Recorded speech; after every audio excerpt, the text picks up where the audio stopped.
Greetings, comrades. Welcome to All Power to the People podcast on Grown Folks Talking, Express Yourself Internet Radio via the Huddle Team app. We meet every Sunday at 12 p.m. Eastern Time. We discuss local, national, and global events that impact the material conditions of the people and provide viable solutions. We are here to find those tired of the way their lives are socially constructed. As Panthers, we use dialectic materialism. As Dr. Huey P. Newton stated, power is the ability to define phenomena and make it act in a desired manner. From combating the housing crisis to police patrols, we are the vanguard in place to serve our communities. The purpose of this program is to highlight contradictions in the electoral process, which Western culture calls politics. Politics is the struggle for resources. Participating in America's electoral process has only taken resources from the people and handed it to the oligarchs and the professional managerial class that serve them by maintaining the status quo through coercion. We know that power lies with the people, and it is our duty to organize and educate the community so that they can fight for their own liberation. So please, join us every Sunday at 12 p.m. You can join by downloading the Huddle Team app, join online, or call in. The app and joining online is free, but if you call in, standard messaging rates may apply. Links to the show will be provided in the caption. This is General Secretary Patience of the new Afrikan Black Panther Party, NAB-PP North. All power to the people. I'll be having conversation with people, and they'll be like, so what do we do? What is our option? How do we change our material condition? How do we change the reality around us? I mean, you can't do that. This is from our food program. I mean, so that's why I'm starting off like this, to show everybody like the things that you could do in the community. As Panthers, we come together in North to get this food to go out and give to the families that are starving. We all know, if we live in these communities, we know how hard times are. We are all going through it. We eat the same food too. We take the food in our home and we put them in our bellies. This is our during the school year, all year round. We don't have enough money to go build a school to be able to bring in all these children and stuff. We don't have all of that. But we can create an after-school program. And this is one of the ways we bring the kids in with the after-school program so they could come in for us to give them that knowledge, to teach them, and try to help guide them through this reality, through this world. Hey, you say they teach you about 9/11 in school? Yeah. What they teach you about 9/11? Why did the plane hit the buildings? You got to say it loud enough so I can hear you. The Muslim airjacked the plane and then they crashed shit into the Twin Towers. That's what they taught you, that the Muslims hijacked the plane? They told me. They didn't talk. That's okay. That's okay. Relax. The plane crashed into the Twin Towers. But why did they crash into the Twin Towers?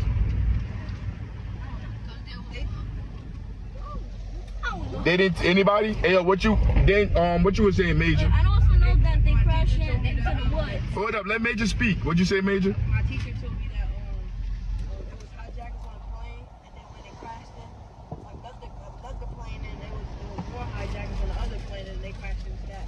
That's what Towers again. But why did they crash into the Twin Towers? Because they wanted to go to New York. So they crashed into the Twin Towers to go to New York. They died to go to New York. They wanted to. The hijackers wanted to go to New York, but then they crashed into the Twin Towers. Oh, they wanted to go land in New York, but they crashed in the Twin Towers. So anybody else got saying to add? Archie, you got saying to add? I know. What you want to add? That the other planes got airjacked and then they crashed into different places. That's it? Yeah. So nobody can tell me why the planes crashed? Why the planes did that? Nobody can tell me? But don't you think the school should tell you why? Yes. Yeah. So like, if the school not telling you why, what does that mean? They keep it secret. Wow. They're gatekeeping. Whoa, where you get gatekeeping from, bro? I said gates. But where you learn that at? TikTok. It's You say me? you said burnt. TikTok. You burnt out, yo. You burnt out. Nah, but the reason why they crashed into the into the Twin Towers is because the American government, America was going to their country, taking their natural resources, stealing their stuff, killing their people. So they got mad. They stole a plane and they came and crashed it on the World Trade Center to get back at America. That's why they did it. So it wasn't 2 planes then? No, it wasn't one plane. I think it was 2 or 3. Was it? I think it was like one. Was no? I think there was one in DC and there was one in Philly or something like that. So That did. Two inside the Twin Yeah, huh? So I basically got it right then. There was What one did- inside Twin Towers, and then another one tried to crash into the place that Trump lives in. The Trump Tower? There ain't no plane try to go to the Trump Tower. The White House? The White House. Did the plane try to go to the White House? No, the Pentagon. I think that's The plane, one went to the Pentagon. But Something like that. But these people be lying. The media be lying. The politicians be lying. So you never know what's true. But why they really did it, they said because America was going over to their countries and they were killing their people. They were taking their resources and they were putting military bases in their country. So that's why they did it. I mean, that's why they went over there and did it and stuff. They call that blowback. Like when you go to another country and you do stuff to them and then they come back over here and do something, like they call that blowback. it's like get back. Yeah, it's like get back. They should have did more. So imagine another country. You said they should have did more? They should have nuked them. Then we gonna die. If they nuke us, we gonna die. I don't wanna die. What if we wasn't alive at that time? But we gonna continue this later, y'all. I'm gonna holler at y'all. We gonna continue later. This is our summer basketball camp. It's going on right now. Every day from 9 to 1. We have this basketball camp that that the kids come out. Yo, it's all about organizing and finding ways to bring people out, bring the children out to be able to organize them. I mean, when you doing these things to bring the children in, to bring the community in, yo, you gotta be serious. You can't be playing around with this. Yo, like when the kids come here at the end of the summer, they're stronger, they're faster, they're quicker, and they know more about the game, about the sport than they did before. You know, we watch their minds develop every day. While we're talking about Pantherism, what do we do? What are the solutions? Yo, there's solutions here. I mean, the solutions is organizing our own community, creating an economic base where we can be able to feed ourselves, take care of ourselves without having to bow down to somebody else, without having to beg somebody else for our humanity.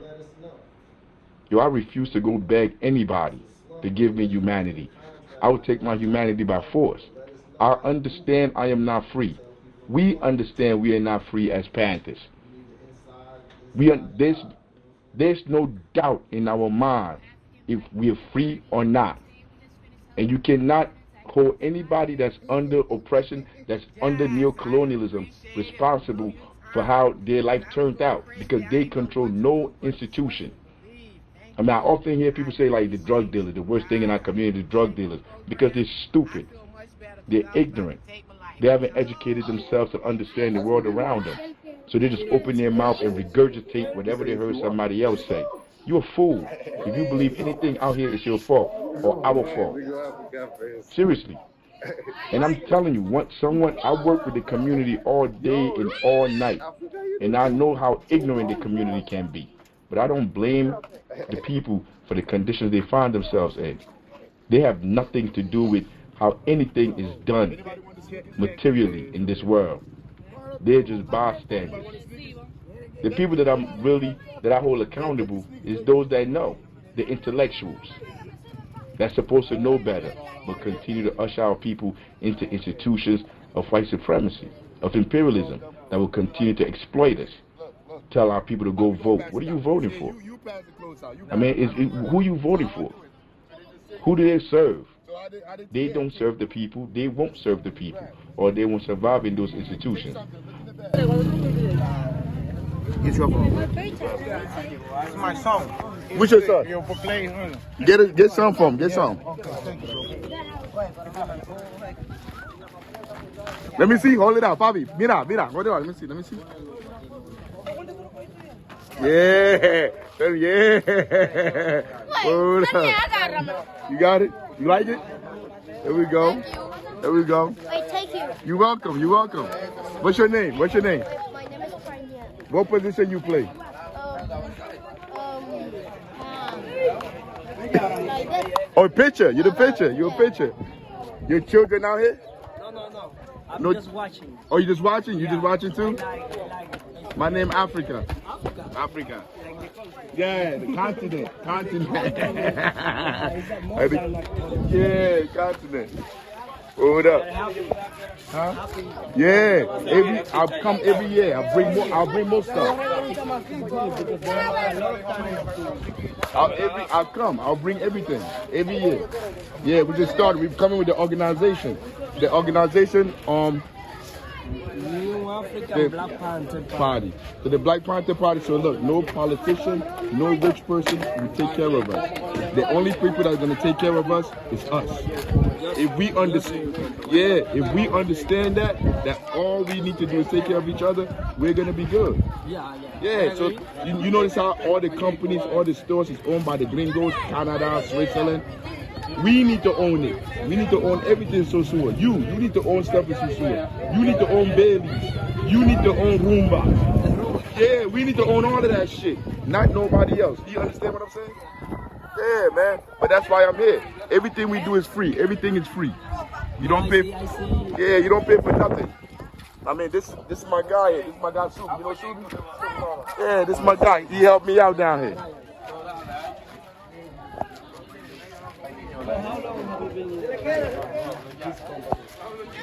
I've been with this company for about 7 years, but it's been here since 1969. I'm the leader of the company. I'm the leader now of the organization. Yeah. So we come down. He's gonna be down here working down here in the organization for me. Yeah, he's gonna be here working here. Also, do you visit Puerto Plata? Yeah, I work for the plot everywhere. I go everywhere. I stayed in. I'm from Puerto Plata. I'm from the shore to So you want to help me do this in Puerto Plata? I'm about to cut off the camera and I'm about to take your number. We're going to do the same thing. You know, the person that run the baseball, he helping me too. I live next to a baseball. Man, what's your name, man? Tell them your name, man. My name is Brian. I'm teacher of natural science. Natural science? Natural science. Oh, my God. I'm hitting a home run everywhere I go, man. Papi, mira. Good? You good? There we go. Biology? My God. This video, when we started off, we're showing the video. Because people are always asking, what do we do? What do we do then if we don't go vote, if we don't support this institution of white supremacy? What do we do? You got to turn the TV down, please. What do we do? What do we do? What do we do? Yo, this is what we do. It's called intercommunal. All right, thank you. But this is what we do. Everybody always complaining, what do we do? What do we do? If we're not going to vote, what are the solutions? What are the options? You know, we in our intro video, showing you, as Panthers, we're showing you intercommunalism, how the people can provide for themselves, that you don't need to go to Big Brother. You don't need to go down to City Hall. You don't need to ask the government or beg the government to do anything for you. We can do this ourselves. We can protect our communities ourselves. We don't need to go nowhere. We don't need nobody to fly in, to come from anywhere to come and protect us. So we show the food distribution. This is our after-school program. Our after-school program serves in place of buildings and institutions like schools. I mean, because right now the government controls all the schools in our community, the curriculum, everything in them is controlled by the same governments that we are saying are oppressing us. So it makes no sense to send our children every day to these schools, the same schools that we say are failing them, are not teaching them anything. So we have after-school programs. We put different programs in the community to be able to reach and speak to the children from early age, from kindergarten all the way up to high school.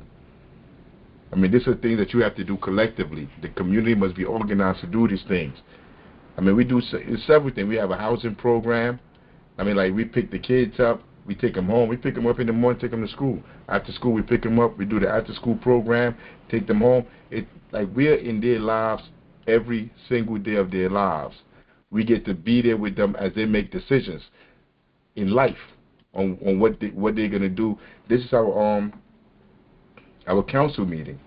We have our own council meeting. That's Comrade Jack right there. This is in Plainfield. For the community to come out. Whatever issues they have, we could struggle and fight to figure them out together. You don't have to do nothing individual. You don't need the government. None of this is funded by the government, by the state, by NGOs. This is our housing program. I mean, if we need money, we go right out to the community. Community, we need your help assisting a senior citizen residing in Garden Spires. She has a past due amount of $437. So they're going to throw her out into the streets because she don't have $437. So we organize, we use social media to reach the people to try to help her. I mean, not up there, got booty shaking, doing goofy stuff. The Spires is the building, because negotiated, the general secretary called the building up and negotiated with them. She didn't go down to City Hall. She didn't talk to the people at City Hall. In fact, when she sent the information down to City Hall, what they do is take the information you sent them and the complaint you sent them, and they give it to the landlords, because they're working with the landlords. They're in beds with the slumlords. They give the slumlords tax abatements. These people don't even have to pay taxes in our community. The Spires have agreed on the payment plan below. Now we just need a few good folks to help with one of these payments. Please hit the inbox to let us know what you can help with. Our party's taking care of the first payment right there, NABBP, New African Black Panther Party. We covered the first payment. Like, we're not just bumping. We're not out there just begging people for money for no reason. Yo, everything that we're doing, there's a purpose behind it. Everything that we're doing is to serve the community. Please hit the inbox, blah, blah, blah. Our party's taking care of the first payment. This post will stay up every day until we have all the funds. This is how we help each other. The power is in the people. So she got the money. We raised the money. She was able to stay in her place. But she's not the only one. We've done this a few times, a couple of times. I mean, we have a housing program that even if we got to kick the door in and let them in their homes, we let them in their homes. This is in DR, which I'm going back. This is a couple of months ago when I went. I went down there. Remember, intercommunalism. We're learning about that in our political education classes. Intercommunalism is basically we are the only ones that can save ourselves. So we have to work community to community. We must build relationships in all different communities. Whatever community you're in, we are in. Whoever else is in. We all have to build relationships together to be able to work with each other, network with each other, to provide for each other. That's work. Now, I always hear people be like, yo, ain't like Spanish people, Latin people, brown people, ain't no black and brown unity. Yo, because you got to build it. Like, nothing is organic. You got to have individuals that spend that capital, that time, that money to build the infrastructure, to build those relationships. You have to. This is in DR. I went a couple of months ago. I met the dude that run the baseball field with over 400 kids. And we really focus on children. Yeah, we help adults. We help everybody. Everybody's the people.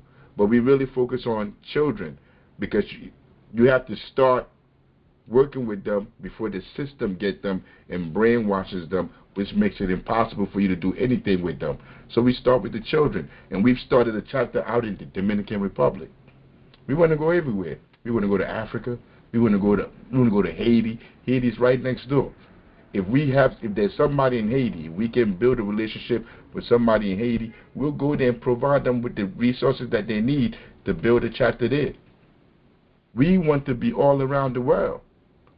The Dominican Republic is not that far from where we are. It's only about a few hour plane ride. So I could afford to go there like every 3 months. We could afford to go there every couple of months to try to build that relationship. See, like, we want to do stuff in Africa, but that plane ride alone is like 3 months. It's like 3 months to get there. But we want to build things every single community. We want to be in every community building intercommunalism. Because that's the only way you defeat imperialism. That's the only way you defeat these people. And we're not just guessing it. I didn't just wake up one day and be like, yo, let's do intercommunalism.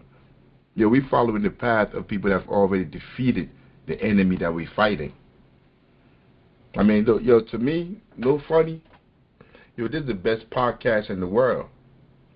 We just don't have no resources to reach the masses of the people for them to be able to hear and understand what we're talking about. Because if they did, I have no doubt in my mind that they would join in. We've collected cell phones. We've collected laptops. We have clothes for adults, for children. We got suits. We got everything. I'm taking it there. I'm taking it to DR next weekend.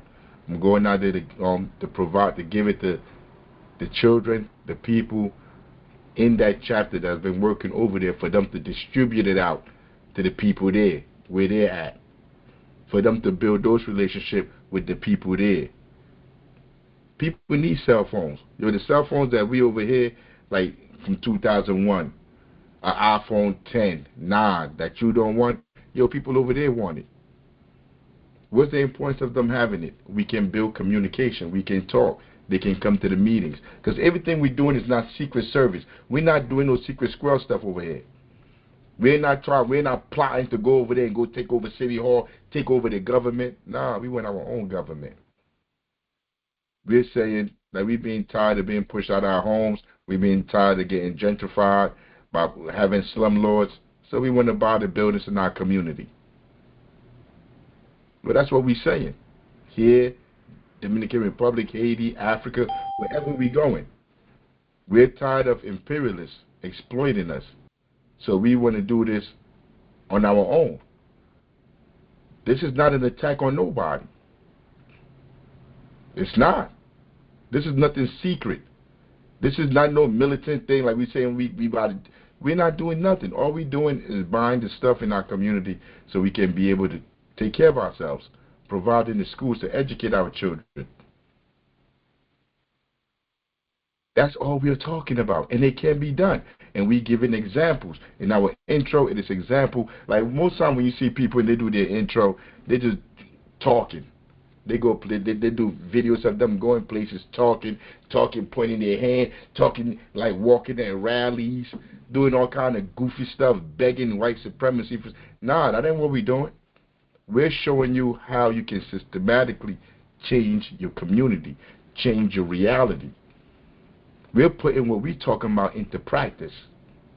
It's so much stuff that I want to talk about on these Sundays when we sit up here to talk. It's a lot of stuff I want to talk about, but we can't even get into everything because the time. I don't want to keep people here too long. But I'm about to start with the audio that we're listening to. This is the baseball field I'm telling you about. Like, he got like 400 kids working there. I ain't never seen nothing like this. And this is the clothes that we was giving. I was giving our clothes right out the trunk, pulled up, everything. That car had to be rented.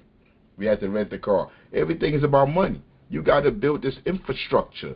That's what it's called. You have to build the infrastructure to build those relationships, those bonds, those stars. These children that you see are going to be connected with children over here, and they're going to be growing up their whole lives, building relationships with children over here in this community, on this plantation. So from plantation to plantation, we're building solidarity, and they're growing up together. You just sit back and watch what comes out of stuff like that. Because that's what revolutions are made of.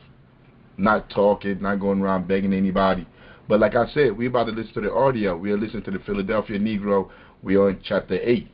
Because everything that we're doing, like I said a few minutes ago, it's not organic. I didn't just wake up one day. Nah, all this stuff are written down. This is messages left by our ancestors on what we need to do to be able to survive. See, when we go to all these schools, these public schools, they don't teach us none of this. They teach us Abraham Lincoln freed the slaves, that we are free, that we control our destiny, that we live in a democracy. None of that is true. No one is free. None of us are free. America is not a democracy. I dare anybody, I challenge anybody, any intellectual, anybody on the planet of the world that wants to debate me and tell me America is a democracy. You will lose. I'll put everything on it. America is not a democracy. And if it's not a democracy, then what is it? And if you're not free, then what are you doing? So we go back and we read, like I said, we read the Philadelphia Negro. I'm about to play the audio. It's not that long. I've been stopping a few times to see if anybody has anything they want to add. But I'm about to play the audio.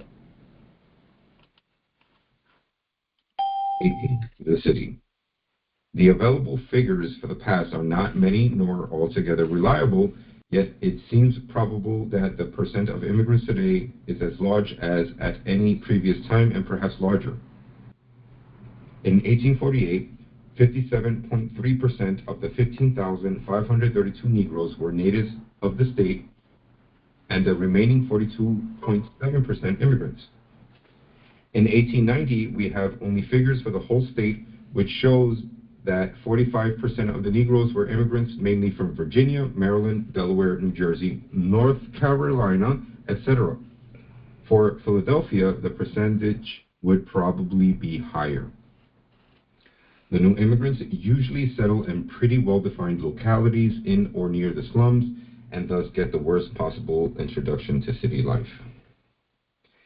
In 1848, 5,000 of the 6,600 immigrants lived in the narrow and filthy alleys of the city and Moyamensing.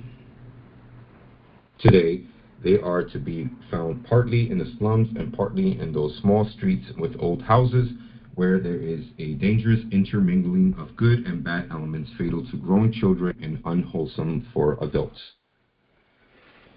Such streets may be found in the 7th Ward between 10th and Juniper Streets, in parts of the 3rd and 4th Wards, and in the 14th and 15th Wards. This mingling swells the apparent size of the many slum districts and, at the same time, screens the real criminals.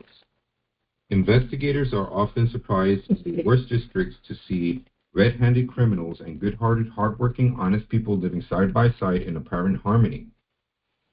Even when the new immigrants seek better districts, their low standard of living and careless appearance make them unwelcome to the better class of blacks and to the great mass of whites.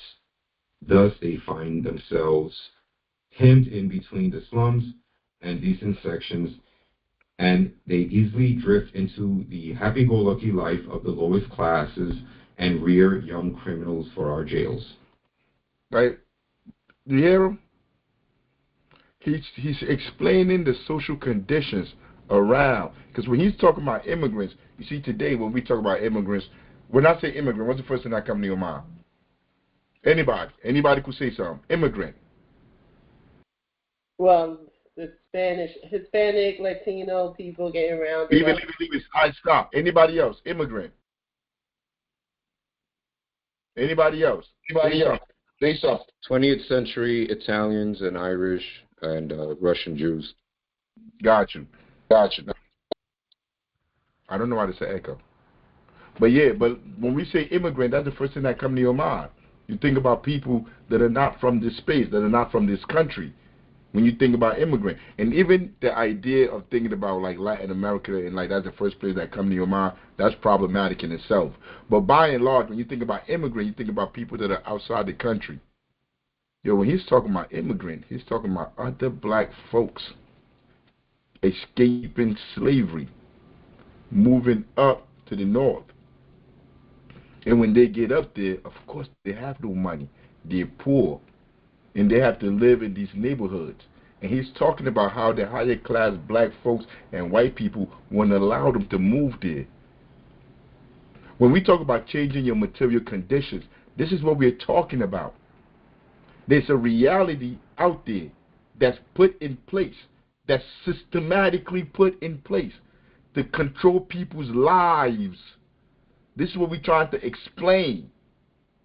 People like Du Bois, when he was explaining this, when he's writing this, he's not explaining about the overarching structure, the structure that's around, that's keeping people in this hell that they're in. He's really pointing the finger at the people, just like he just said, for them to raise future criminals. That's what he just said.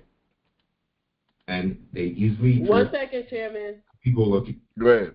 In certain parts of the book, in certain instances, he does describe the social conditions, but he does not connect the dots.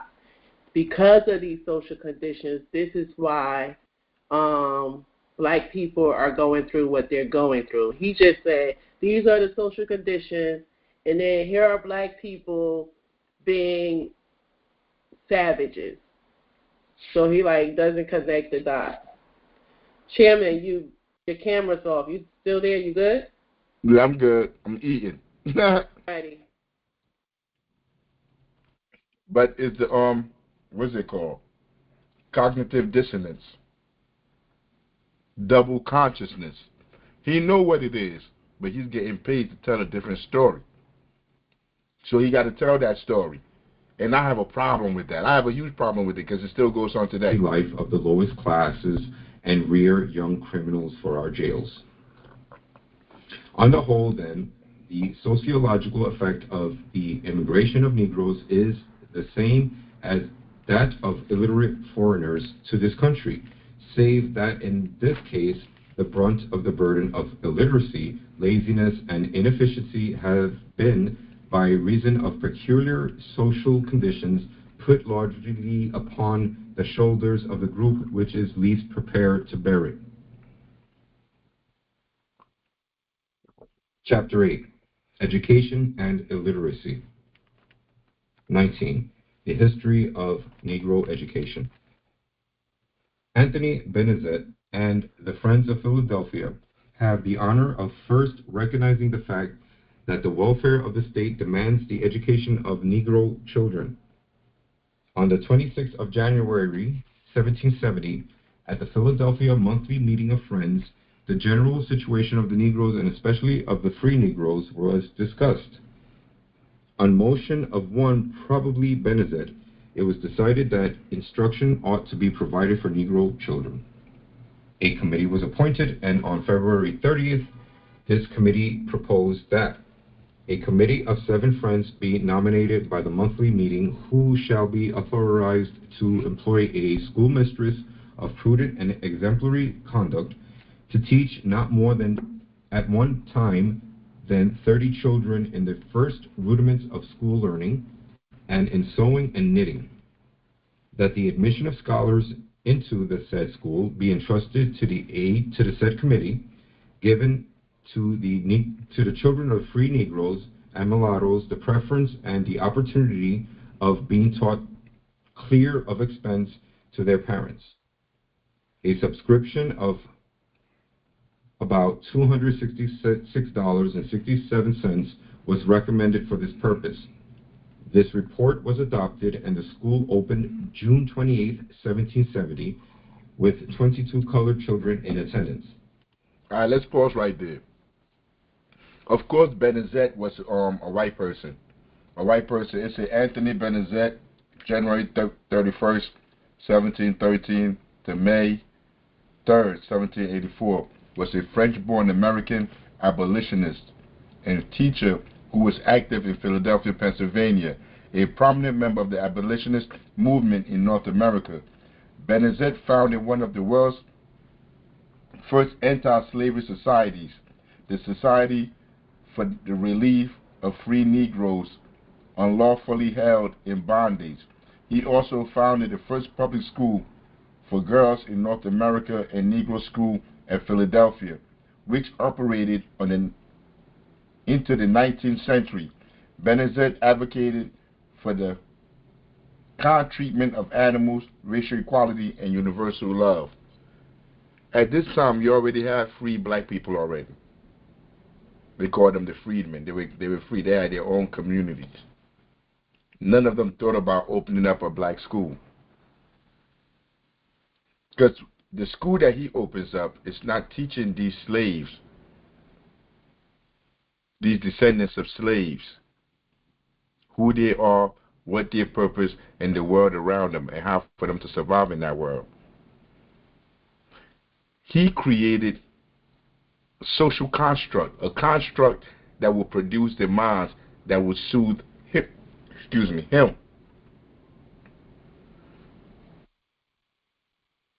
I mean, like, we have a problem with funding our own liberation, our own institution.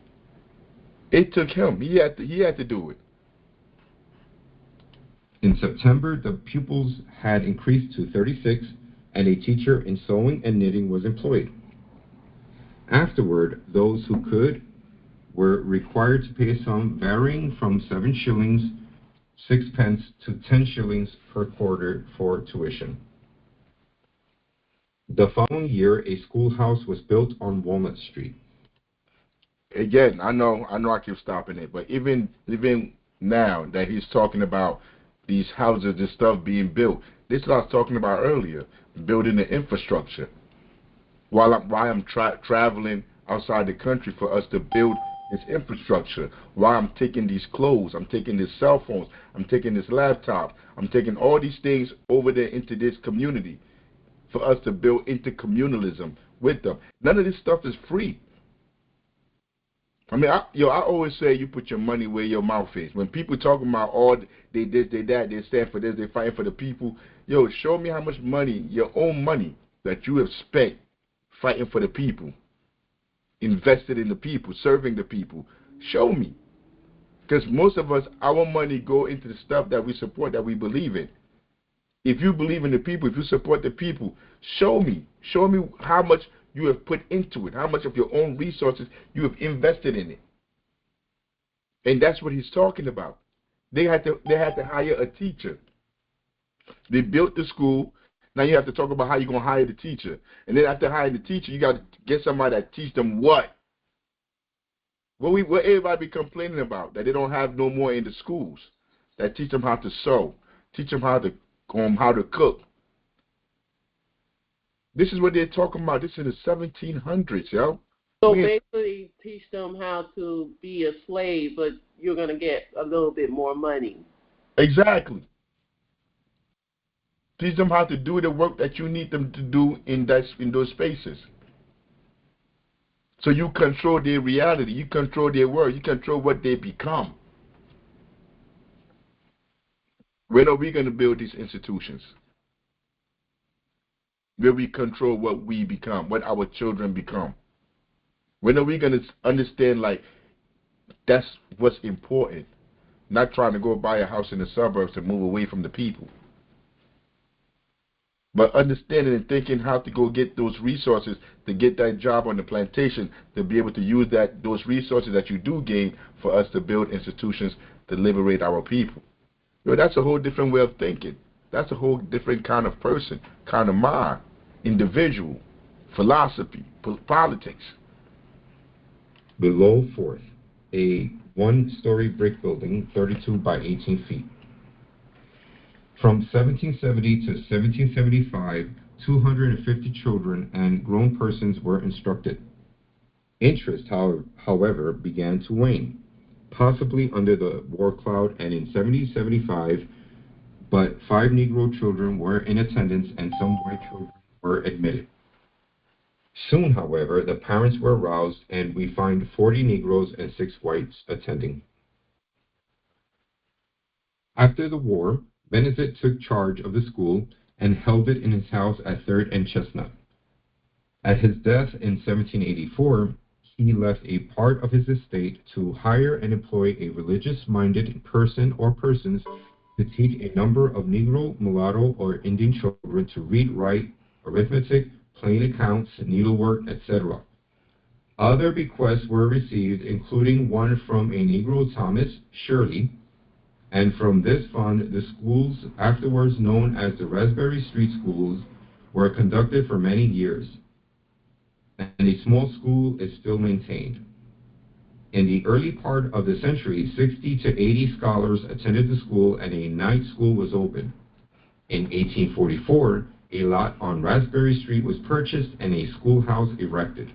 Here, from 1844 to 1866, 8,000 pupils in all were instructed.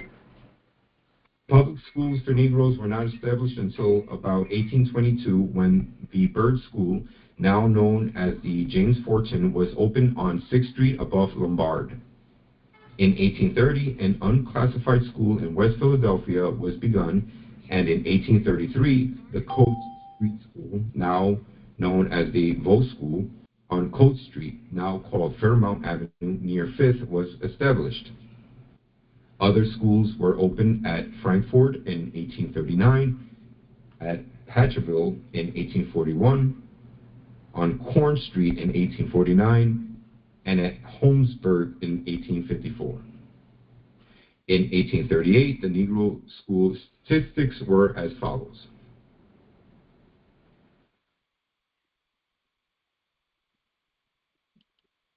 All right, this is what Negro school statistics 1838. This is before the Civil War. This 1838, the Civil War went in, they were 18 what 70 something, 1860. Man, I don't even pay attention to those dates, man, because all those dates is fake. Like, we not free. I mean, so whenever the Civil War ended, this is 1838. This is like they already had schools already. Not free schools. This for the free people. It wasn't for everybody. Not free schools. These are the numbers. Average attendance. 3 schools, partly free. 3 paid schools, white teachers. No, they got white teachers too. But by and large, in all of these schools, the people that are able to go to school are like people that can afford it. It's always about class. It's a class struggle, God damn it. That's what Fred Hampton said. It's always about class. Right, anybody want to say something? Chairman. Go ahead. All right. Well, if you look at the graph, the part that says pupils enrolled, 1,116, and then you look at the average attendance, 713, that will kind of reflect today's high school attendance and graduation rates. If you look at it in what's considered the worst schools in the biggest urban centers in the north, by the way, and in absolute terms in New York City, it's the most segregated city in the United States. This has been proven, especially when it comes to residency and especially with schools. Nah, that's true. That's true. And in New Jersey, the schools over here in Essex County, over here in Newark, are like the most segregated. Yo, they had a debate with the governor, and the governor saying like he don't even care. He making a joke like I bet you if the schools in the black neighborhoods was good, nobody would be talking about this. Like this is how they talk. This is in 2025. This is how they talk about segregation. This is how they talk about everything, all the social ills that we're dealing with. Yo, these people don't care. These people don't care. So if we don't do something about it, nothing is going to change. It's really that simple. Somebody had said something earlier about them going to school because they were learning how to be quote unquote better slaves for a smaller wage. If you go back to that, you kind of notice something. If you go back to that previous chart, so this is before labor laws came in. So you had a lot of kid workers, and we also know most of our people were domestic workers, meaning we worked in white people homes. If you notice, if you can afford to pay for school, then your kids probably don't have to work. So look at the paid schools, right? Almost around 90% enrollment or better. But if you go to free school, those kids got to work. So they really just going to learn the trade real quick, and then they gonna like soon as the season come in for them to be able to go out and earn some money, they going to earn some money. So this wasn't about literacy. This was about creating some type of skill where you could go out and then bring money back to your people. I do understand during this age that our literacy rate decreased by, I want to say like 50% or better. But if you just look at it, like if you couldn't afford school, you was probably just poor. So you was just going to pick up anything you could, so then you could go and turn it over and make some money for your family. Like to have 1,100 students enrolled, but the average attendance only be 700. Like you missing 400 students there. The partly free school, almost half your students, right? Almost half your students don't even show up. Right, so they just learning a quick, like anything they can learn to take it and then make a living off of it and benefit their household. But that's just like today too. As soon as a kid at 16, as soon as they find out they could drop out, they're dropping out because they're not for the first 10 years or so. They hardly in school because they out there trying to make money to bring back the household. So again, it's just this repeat cycle. Yeah. And like I said, the society around you cannot be ignored until while people making the decisions that they're making. So it really shows you, like, and as we know this from those of us who have higher learning, been in universities and stuff, education is a privilege in America. Even though they say, oh, it's free education, no, it's really not, right? It's really centered around those who have the luxury and have the resources to be able to go and focus. You can't sit in class and focus when you don't have water running at home, when you don't have food to eat, right? So it truly is a privilege and a luxury to be able to have the resources to be able to go to school and concentrate and focus and get your education. Education in America, even though they call it a basic necessity, is still a class distinction on who can get it and who can't. Mm. Yo, and like not even being funny. If I went through it, I know other people went through it too. Yo, I know I'm not the only one. I used to go to school and just look at the time to see when lunch was. Yo, my stomach, I remember, my stomach used to be growling. I'd just be looking up there to see like when it's going to be 11:30, 12 o'clock for us to go get lunch. But I didn't think about it back then. I didn't think like that was a problem. It was an issue 'cause I was a kid. I'm thinking back to like the third, fourth, fifth, sixth, seventh. Yo, all I was doing was I was looking at that time when we go into lunch, ready to go get that lunch. And then when you get in there, like we had to pay for that lunch. We had to have a lunch card. And if you couldn't afford it, you couldn't even get no lunch. Yo, these people are savages. This is how they treat children. That's crazy. And then you got to go up there. You get embarrassed when you don't have no money in your car, whatever. Because those lunch ladies, they're not letting you slide with the food. They're gonna put you on black like, nah, you ain't got no money on you. So now you got to walk back to the table, still starving. Right? What kind of society behaves like that? A decadent one. Because it's public grammar school, Lombard Street. So that chart you're saying 10 years later, more schools, it greatly increased. So those are all the schools that. Now, I understand. No, but this is showing the importance. This is showing the importance of education, of controlling our education. And we still don't control it. Even today, as we're speaking now, we don't control the education system. We just funnel our kids to these useless schools. This would seem to indicate a smaller percentage of children in school than in the last decade, a natural outcome of the period of depression through which the Negroes had just passed. In 1850, the United States Census reported 3,498 adults who could neither read nor write among the Negroes of the city. The adult population at that time must have been about 8,000. There were 2,176 children in school. In 1856, we have another set of detailed statistics. And all these statistics that we are getting, that he's giving us, these are statistics by and large from the state, from the people that's having these schools, which is not us. Yo, even as we speak now, we still don't have our own statistics. Yo, if gun to your head right now, I put a gun to your head and I ask you what percent of black people are there in America. Do you really trust the 13% that they really say? Do you really believe that's all the people that's in the United States of America, black people, is 13%? I have a hard time believing that. I don't believe nothing they say. I don't believe no data that they give out. Because they're liars. Everywhere you turn, they're lying. And we understand this government is not here to serve us.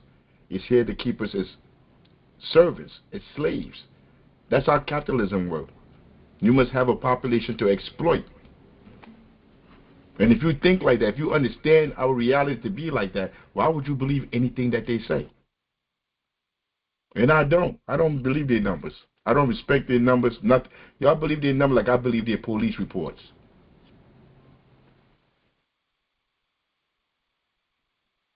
The public schools seem to have been largely manned by colored teachers and were for a long time less efficient than the charity schools. The grammar schools at one time, about 1844, were about to be given up, but were saved, and in 1856 were doing fairly well. The charity schools were as follows.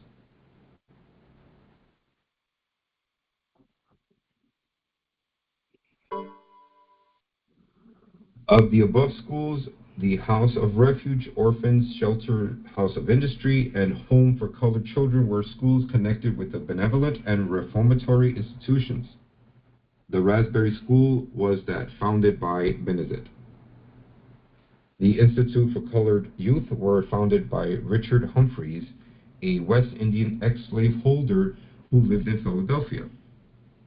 On his death in 1832, he bequeathed the sum of $10,000 to the friends who found an institution having for its object the benevolent design of instructing the descendants of the African race in school learning in the various branches of the mechanic arts and trades and in agriculture in order to prepare, fit, and qualify them to act as teachers.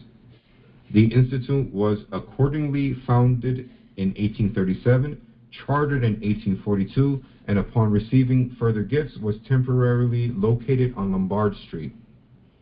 In 1866, additional sums were raised, and the institute located on Brainbridge Street above 9th, where it is still conducted.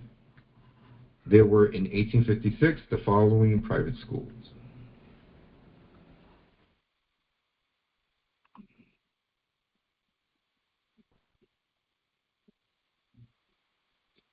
There were also 2 night schools with the attendance of 150 or more. The percentage of illiteracy in the city was still large. Bacon's investigation shows that of 9,021 adults over 20 years of age, 45.5% were wholly illiterate. 16.5% could read and write, and 19% could read, write, and decipher. Detailed statistics for each ward are given in the next table. Yo, when he say decipher, he talking about reading comprehension. Yo, those numbers he giving, yo, I would say they're probably even worse now. Most people can't understand what they're reading. They can't comprehend the stuff that they're reading right in front of them. That's how horrible this education system is. Nothing has really changed.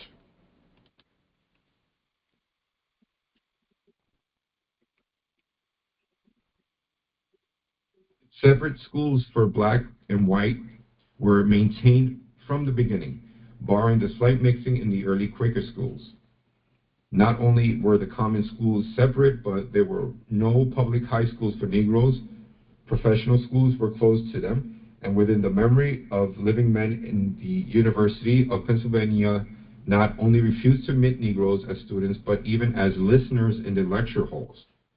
Not until 1881 was a law passed declaring it unlawful for any school director, superintendent, or teacher to make any distinction whatever on account of or by reason of the race or color of any pupil or scholar who may be in attendance upon or seeking admission to any public or common school maintained wholly or in part under the school laws of this Commonwealth. This enactment was for some time evaded, and even now some discrimination is practiced quietly in the matter of admission and transfers. There are also schools still attended solely by Negro pupils and taught by Negro teachers, although of course the children are at liberty to go elsewhere if they choose. They are kept largely through a feeling of loyalty to Negro teachers, in spite of the fact that several Negroes have been graduated with higher marks at the normal school and in at least one case passed one of the best examinations for a supervising principal certificate that has been accomplished in Philadelphia by any teacher. Yet no Negro has been appointed to a permanent position outside of a few colored schools. All power to the people. That's chapter 8. That's chapter 8 of the Philadelphia Negro. You could hear what he's talking about, what he's explaining right there, what he explains in this chapter. Yo, it's really not that hard. But it's like people don't have the time, man. People can't focus. It's really hard to focus and really put your mind into reading something. But you heard what he was explaining. Like there's the same conditions, the same stuff we're dealing with on a class level. It's the same issues they was dealing with then. The same way how they don't want to take accountability. The government don't want to take accountability for what's going on, the circumstances in the community, the failure of the education system, how they push everything back to the individual. It's the same thing that they're doing back then. Everything like what the people can't read, that has nothing to do with the society and the way the institutions are constructed. It's all back on the individual. It's their fault. But that's what he was explaining there. I mean, let me see where we going after here. Oh, I don't know if you heard of this story right here. I mean, I wasn't even going to talk about this. We wasn't even going to go here today. We got other stuff we're going to talk about, but this is huge right here. This is huge. All of this are just small windows, little microcosms into the system and the society that we are all part of. Hey, look, the judicial system, all of these means in which they say they're bringing about justice, all these institutions are a farce. We understand the police are not here to protect us. We all inherently know that. And if you want me to prove it to you how we all know that?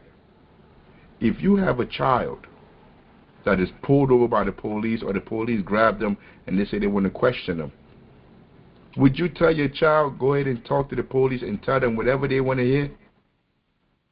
Or would you tell your child to ask for you, to ask for a lawyer? We all know the police are crooked. They'll wait till you hear what they did to this young man.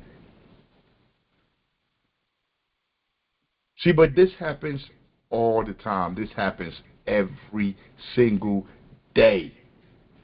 Every day. There's people going down there being railroaded by this so-called judicial system, by these police officers.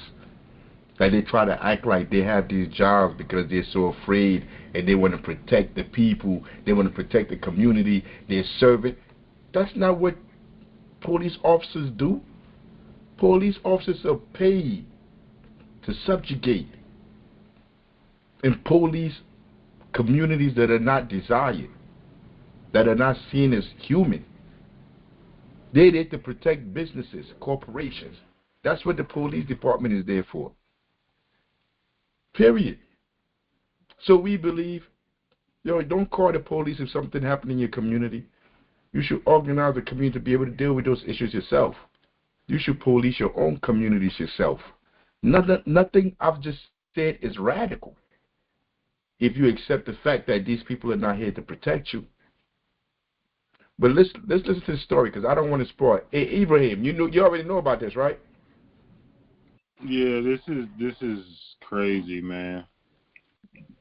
I mean, it's like I don't really care too much about ball chases. I don't care about all this ball chasing. Like, this ain't my thing. Like, most of the time, people that focus their mind in playing sports, that's all their minds really be on. They don't know nothing about history, black liberation. They don't know nothing about that. And most of the time, keeping it a buck with you, I'm talking to you, Ibrahim, because I know you into sports. I don't know the other people if they're really into sports like that. But I know you're into sports. The people that are playing on these teams on this high level, they have to afford the training. Like, they like to make it seem like all these people that make it in the NFL, that do all this stuff, are people from the ghetto, poor people. To play on these teams, to play on this level, there's training that we can't afford in the hood. You see, that's why we have a program where we do free training. Like, I'm not talking about like train like we do like one camp, like every 8-9 months we do like a camp for like a week, for 2 days, for like a month. No, I'm talking about every single day. If that kid want to play sports, the same training that he got to go pay hundreds of dollars for, we'll give it to him for free. As long as we could bring him in to be able to organize him. Most of the people that make it on this professional level, all of this, they got money. Their parents were able to pay. Somebody was able to pay for them to get that level of training. And their mindset is never on the people. Their mindset is doing whatever they got to do to be able to play football, basketball, whatever sport it is, to fit in. If they whatever they tell them, they're going to do. So I don't really look at celebrities for anything. But watching this story, watching what they did to him, watching what happened, like, it's a microcosm to everything that we be dealing with in our communities. And then he had power. He had the ability to go get a lawyer. Most of the people I know, you get a public defendant that don't give a damn. They just go up in court and just say whatever, and they don't want you to say nothing. They're trying to tell you to shut up. But he had Yeah, I think this story like speaks to something at the root of what we do, right? Because you want to build people up to have a certain amount of cultural confidence and historical confidence and understand, historically who their enemy is. One thing about sports is it takes you away from all of that. You like there's a great article that talks about the suburbanization of the NBA and why people believe like these people come from the inner cities of Jersey and New York City and Chicago. It's not true. They actually come from the suburbs, and that's been the case since the sometime between the 70s and the 80s is when it radically changed, right? So you see all of these players, even when you take somebody like LeBron James, right? Single parent household, mother on Section 8, welfare and all that stuff. But what they don't tell is it was one of his coaches that got him and took him to the suburbs. Without that, he probably just ends up like Lenny Cook or anybody else, right? Yeah. Like you have to take, because this stuff is expensive, and the people who control the mechanisms to these systems, and like I taught basketball for like 5-6 years, right? And we've never charged people because I knew if we charged, it would bring on a different type of child that I didn't want. Like I wanted to get the kids who couldn't afford, right? I wanted to teach those kids. There's no reason for me to be playing basketball, in high school. Pros, and then we come back and we teach the kids that live in the suburbs who then grow up in the communities that we grew up in. But with that being said, because they charge, most of the mindset of the trainers and the coaches and the people that's aligned with the farming systems is the same as the people from the suburbs. So there's a sort of conditioning. I think this young man had that conditioning. If you think of just your favorite professional athlete, right? Gilbert Arenas, he's like the prototype for this, right? It's the mind state, it's the conditioning, right? They've been through the farming system, and why they look like us, and they may have come from the communities that we come from, they're wholeheartedly detached from all of this stuff. I think in this guy's case, it was the fact that support system, the white community, the community with money, the LSU alums, and all of that stuff turned on him, right? He couldn't take being outed, right? And I think that's what drove him to his demise. If he would have had, like, the stuff that's being taught here, he would have understood how to stand up against power until his, and say, hey, I'm going to fall on this sword because I know who I am. I know what I did or didn't do, right? But he wasn't connected in that way. He was connected to another community that'll turn on you and do a witch hunt on you and discard you in a minute, right? You have to be grounded in something that's actually yours, right? Not something that somebody allows you to borrow. And a lot of these athletes are grounded in something that's borrowed. That was my whole issue with the Kaepernick situation. You fight for police brutality and black men being, killed by these, these police officers that we pay our tax dollars to be in our communities in the first place, or you fighting just for representation and for you to play on another NFL team, right? Like it got very confused when it got hot in the kitchen. And if you're not grounded in anything, anytime it gets hot, man, you just out there on your own, right? And like that's the sad thing about this situation. Our athletes aren't our athletes, so we shouldn't praise them in the first place. Dumb athletes ain't our athletes. You're 100% correct. I mean, you say so much that I want to talk about, even from the fact that you have to be grounded. Like when you don't have that grounding, when like stuff like that happen and you don't come home and your father walk in the room like, man, fuck them.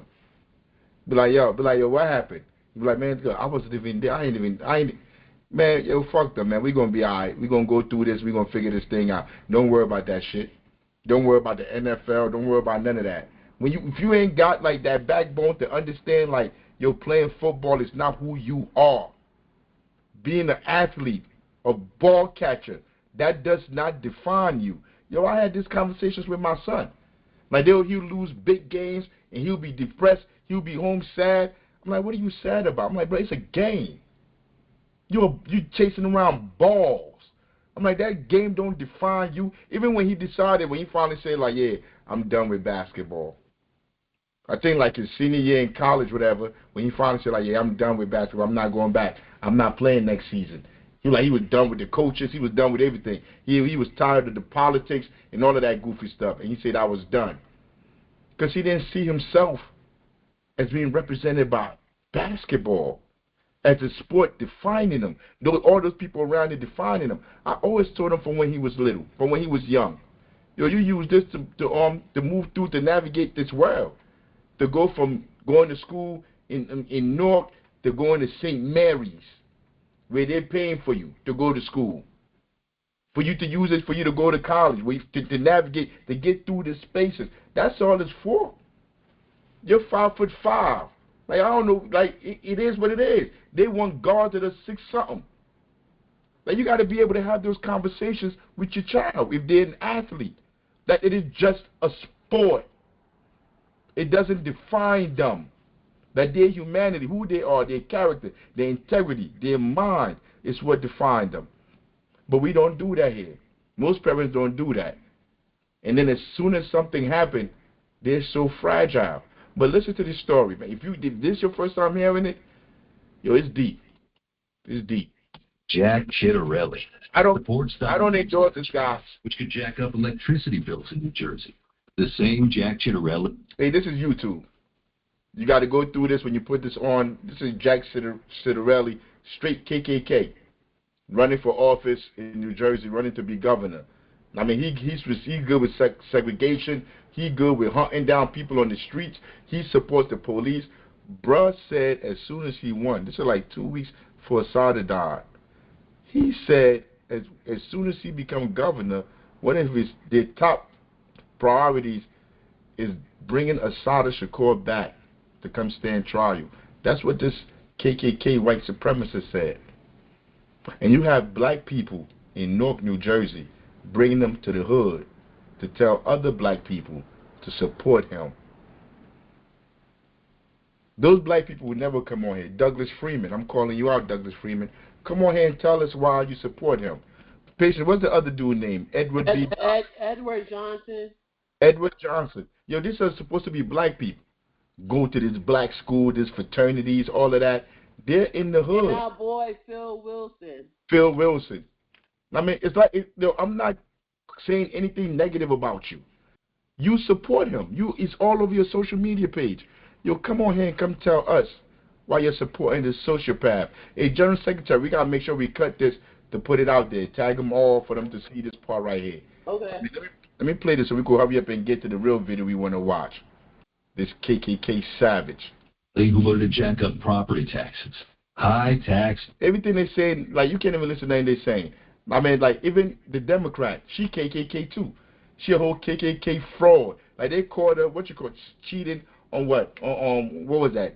Like, getting insider trading goofy stuff. All of them. Both parties.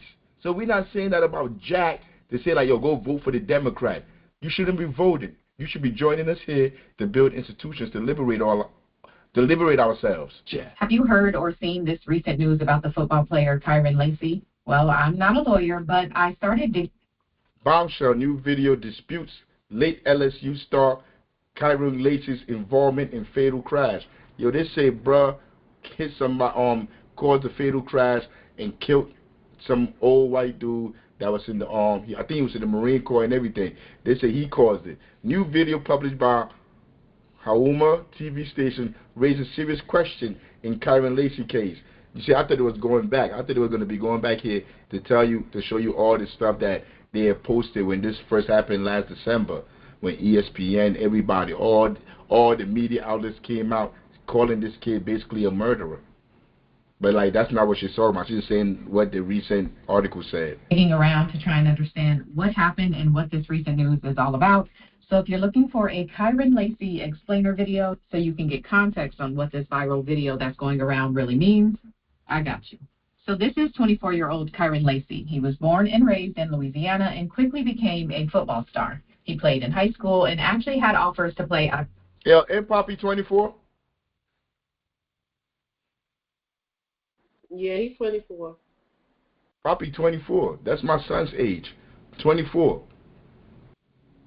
24 years old.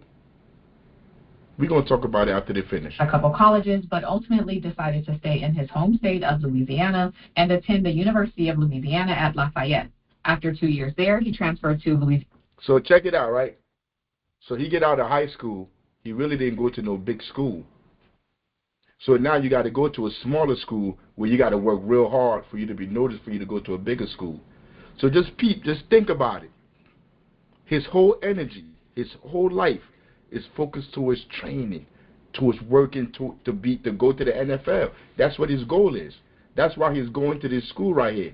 To go, and when you go there, it's not a given that you're gonna leave there and go to a big school or make it to a LSU. So he goes there and he grinds. He put that work in. Give his life to this. And let's see where it goes from here. Louisiana State University, where he continued to play until he graduated. Now, following college, Kyron was well on his way to playing in the NFL. However, 2 days before entering the draft, Kyron was involved in a car accident. At least that's what the state police said. So on December 17, 2024, Kyron was driving his green Charger down a 2-lane road in Louisiana headed to practice. According to state police, as he was driving, he crossed the center line, meaning he's now driving on the wrong side of the road, so that he could pass 4 cars that were in front of him. Now, I'm not a lawyer or an artiste, but bear with me because you really need to see these visuals to understand the story. So this green car is Kyron Lacey. And again, this is what police said happened. So Kyron wants to get in front of the 4 cars that are in front of him. So he crosses the center line to get over. But do you see the gold truck here? When Kyron is on the wrong side of the road, the driver of that gold truck sees Kyron coming towards him. So he hits his brake and veers to the right. Now with the gold truck on the side of the road, that leaves this white Kia, which was behind the gold truck. And I put a number 2 on this Kia because this car is a key player in the story, and I want to make sure we're all clear who I'm referencing. All right. So this Kia right here, this was driven by a young lady that was following this car right here. This car was driven by the old man. There's an old man that you're going to see, that the police officer go see to go get a report from. That old man is driving this car right here. Just keep that in your mind as she's telling the story. So white Kia is vehicle number 2, which was behind the gold truck. So gold truck on side of the road, and vehicle number 2 is now in the direct path of Kyron Lacey's green Charger. The driver of vehicle number 2 panics and takes a hard swerve over to the other lane to avoid colliding with Kyron. But when she swerves into that other lane, she's now facing oncoming traffic herself, and she ends up crashing head-on with a car that was traveling in that lane. A passenger in the car that she collides with is 78-year-old Herman Hall, and he was injured from the crash and ended up passing away as a result of his injuries. And according to police, after Kyron causes this chaotic and tragic accident, he flees the scene and never stops to render aid or see if anyone's okay. So that's the story. And again, that's the story from the police. That's what the police said happened. Remember I told you, we already talked about it here. The police not our friend. You can't trust nothing the police say. Yo, I'm going to tell you now, right now, 99.99999% of what the police write is a lie. All of their reports are a lie. Because they write them to put themselves in the most favorable light as possible. And this happened on December 17, 2024. And by January 12, 2025, police had identified Kyron Lacey as the driver of the green Charger, and he was then arrested and charged with negligent homicide, felony hit and run, and reckless operation of a vehicle. Kyron was released on bond, but from January 2025, when he was arrested, until April, Kyron is carrying around the weight of this tragedy. He's also facing the fact that his hope... Remember that. You heard the charges I just said just now? Was arrested and charged in general with negligent homicide, felony hit and run, with death and reckless operation of a vehicle. Weeks after fatal crash that killed 70... Hey, yo, Ibrahim, you can shoot first. Hey, yo, right here, Ibrahim, right here. In general with negligent homicide, felony hit and run, with death and reckless operation of vehicle. Hey, yo, how much you think that bail money is? I'm gonna say at minimum $10,000 with, and I'm saying $100,000 pay $10,000 with a good attorney. Well, at minimum. Hey, listen. So check this out, right? I had got locked up for eluding and on an armed robbery. Yo, my bail was $250,000. This was in 2001. 2001. My bail was $250,000. I think $350. I'm trying to bring it down. That was my bail. It was no way in hell I'm getting out of jail. I was sitting in that jail for a minute trying to hope that they bring that bail down. But bro got locked up, and this was his charges. And he bailed out. Yo, I'll be surprised if this is less than $1 million. And he bailed out and went home. So what does that tell you? That he got enough money to bail out. They got enough money to go in there to go bail him out and bring him home. Most people in our communities don't have that money to bail nobody out. You're going to be sitting in that county. You see, they got... Go ahead. I will say this: you got LSU behind you, right? So you got all of the resources of LSU behind you at the time, the coach and all of that to pull some strings. You also have an agent because it's 2 days before the NFL draft. So you got the NFL and LSU, so they gonna make sure they can, because they trying to recoup their money at this point. They don't even care about you. You an investment, so they're gonna be pulling strings, trying to do whatever they can do to recoup their money. So you sat down there as an individual. He sat there down there as a business investment between two, conglomerate. You there? Yeah. Oh, no, I thought the computer cut you. I thought the thing. But like, yo, you making some great points. And I'm the average person, because I know a whole bunch of people, because I remember, I was locked up in the county for 2 years. I did 2 years in the county. I'm just getting stuff in my mind, how people used to be coming through there like a revolving door. I remember I had a cellie that was locked up. He was there for like 6 months, 8 months. His bail was only $300. There was nobody to come get him. And then what you just said about he got the agent, he got all these people that have invested money, because he's a senior. He about to go into draft. Did all those people turn their back on him by April? Did they all tell him hey man, I've been trying, but all these teams, they say there's nothing they can do with you. Remember I stopped the video when he had to go to the junior college?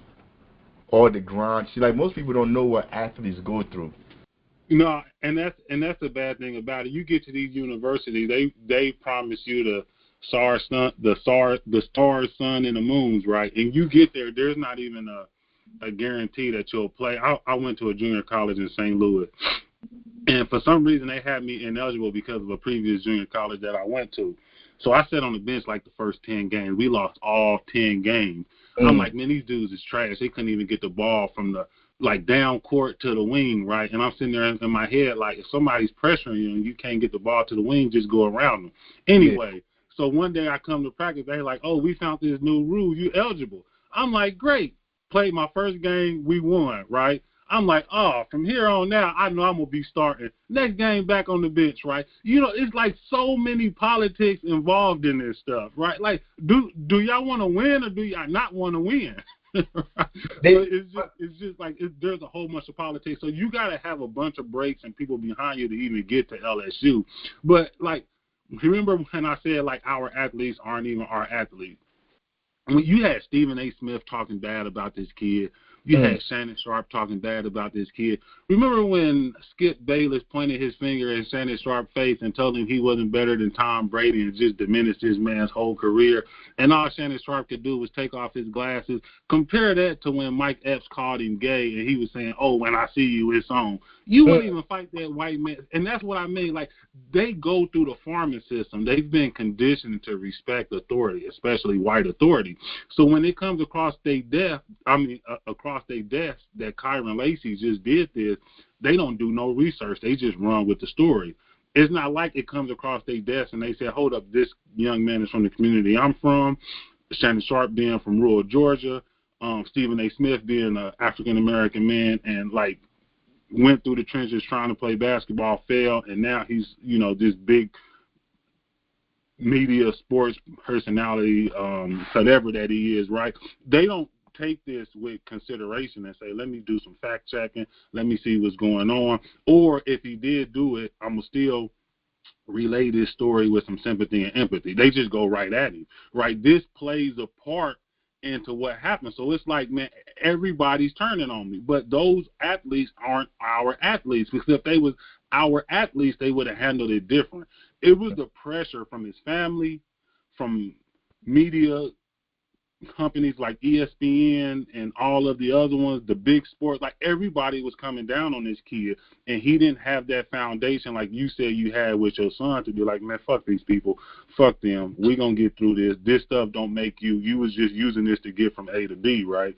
And that's what happened, because they've been conditioned in a certain way that we hope that we can eliminate from the younger people. If you make it or if you don't make it, like, we don't want them to condition you. We want to condition you in something that you could be grounded in, something that'll give you purpose in life. All power to the people. And you know where my son at right now? My son coaching high school. He's 24. He's coaching high school basketball. Right now he left. They're doing the spring ball, fall ball, whatever ball they're doing. He out there coaching right now. He's teaching. You use these spaces, these institutions, you use these sports to climb the social ladder. I mean, he's still going to school. He's going for his master's, his doctorates. The places he's going to be able to climb and go. I could have never went there. That's what you use these sports for. It teaches you discipline. It teaches you how to be accountable. It teaches you the work ethic. I used to tell him all the time, that work ethic that made you get up in the morning to run this 20 flights every day, that's what you put into when you're going to work, when you're doing your schoolwork. That's what you got out of sports. It's not going to go play for some racist owner like Jerry Jones and leave your whole community behind. That's not what you're here for. It's not to be like Kaepernick and running around with leather jackets and an afro acting like you down with the Black Panther Party while you're getting paid off by Netflix and all these companies for you to perpetrate a fraud and begging these companies to let you go in there to go play on their football field. You know what you should have did with all that money, chump? You should have started our own football, started our own football league. That's what you should have did. That's what you should be telling people to do. But nah, you've been begging. Kaepernick was begging to go back and play for these people, to get back on the plantation. But let's get back to the story, man, because, like, this story is not new. It's regular. It's regular. Like, for one of him, I could tell you thousands of other poor people that got railroaded and are sitting in the county right now. Kyron is carrying around the weight of this tragedy. He's also facing the fact that his hopes and dreams of becoming an NFL player are slowly dwindling away. Some of the teams that were interested in him are now asking questions about this case, and the internet has completely spiraled with the story of this NFL hopeful who is now accused of homicide and a hit and run. Now, by April of 2025, prosecutors are preparing to present this case to a grand jury. And that's important because apparently in this particular count... Now, let me pause there. You heard what you just said? Prosecutors are preparing to present this case to a grand jury. Like, you think in your mind, when you see these people, they be like, prosecutor, they're running for office, prosecutor. You think these people are good people. These people are evil. Because the prosecutors saw the evidence, got access to all the evidence. And these prosecutors still go through and try to get you indicted, even though they know, like, you may be innocent. They got the evidence. I'm not just talking about this case. I'm talking about this is how they do business. The prosecutors try to criminalize you, make you guilty. They're not there to get justice. Because, like, if they there to get justice, as soon as they see something that don't look right, they're like, hey, man, look, I got to get this to the defense attorney. Like, we got to see, make sure we get justice, go get the right. That's not what they're there to do. They're there to make sure they have a 99% conviction rate. So even if you ain't do it, they don't give a damn. They don't care. Nobody cares. I'm jumping the gun. I should wait till I'm done. Tony, there's a policy that all homicides go to a grand jury. So it's the policy of the Fuchs Parish District Attorney's Office. That's his lawyer. That's Lacey's lawyer right there. That said all homicides go to a grand jury. We were nearing that grand jury. So even if prosecutors do their investigation and determine they don't want to prosecute the person, in this county, they still have to present. You probably got to explain that process real quick, right? Because that so many people have been railroaded in the state of Louisiana that they got policy that when it comes to like homicides or murders or anything greater than that, it has to go to a grand jury. I think you got to explain what that process is. No, I could explain it, but you already know, so you should have explained it. But basically, the grand jury is like the prosecutors bring all the evidence that they have to say, like, look, we want to indict this person. Now, there's a famous saying, you can indict a ham sandwich, meaning when they take that stuff in there, when the prosecutor goes in there, those people that look at that evidence, they usually just rubber stamp it. And whatever the prosecutors say, because they give it leeway. And sometimes the defense attorney not even there. They don't even have access to this space. So it's only the prosecutor going in there to go say, like, why are they going to bring this case. But what, you want to add anything after that? Yeah, I believe the grand jury is made up just like the jury of people of that community, right? So it's independent people that's coming in. They're not paid or tied into the system. So they look at all of the evidence, and at the end they vote. Do we want to take this? Is this enough evidence to be moved on to the next process of taking them to trial or not? But one thing I want to add, what you just said, they're from the community, but it's a certain class of people in the community. If you got a felony, if you be getting locked up, if you're from the hood, you're not allowed to be on that space. It's only people that have a good standing with massa that are allowed to sit in there. So they may look like you and me, but they ain't like you and me. Also, I want to add is the evidence they present, because like the chairman said, 99% of police reports are false. So they're presenting to these people the evidence that they come up with. Because I'm sure if they saw the way how this woman explained it, well, they would have indicted it anyway, because it's a class of people they choose to sit on these grand juries and juries and stuff. And that's exactly what happened in this case. The Louisiana State Police did their investigation and presented their findings to the DA's office. And their findings was that Kyron Lacey caused this accident, fled the scene, and should be charged accordingly. But when the DA's office did their investigation, they didn't agree with the findings from the state police. From the district attorney's office says, the evidence submitted in the crash report does not support that Kyron Lacey should have known that his actions were the cause of the crash that happened approximately 72 yards in front of him. But because of the Let's pause there. Who did that investigation just now? District attorney? Let me see. So not only did the state police got the evidence, took it to the DA, and then the DA and the whole prosecutor's office, because this is a big case, right? So you'll get the head prosecutor in on this, and they'll pick which one of their underlings that they want to go and file the case. So you went from the state troopers to the prosecutor's office, and they all agreed that this man did it. Now you get people from the community who may be like a plumber, a bus driver, and they, non-professionals, looked over this evidence, seen something that either the police and the prosecutor's office either didn't see or didn't care to see. And then they was able to put it together and conclude that, no, this guy could not have done this accident because of the timing. That's the whole problem with having faith in our system. You got some non-professionals who was able to investigate a crime based off evidence that they weren't in the field able to collect and still come to a whole different conclusion that two professional officers wasn't able to get. And I'm gonna get to that in a second. Wait, one second. The grand jury didn't they indict? Are you saying the grand jury didn't indict?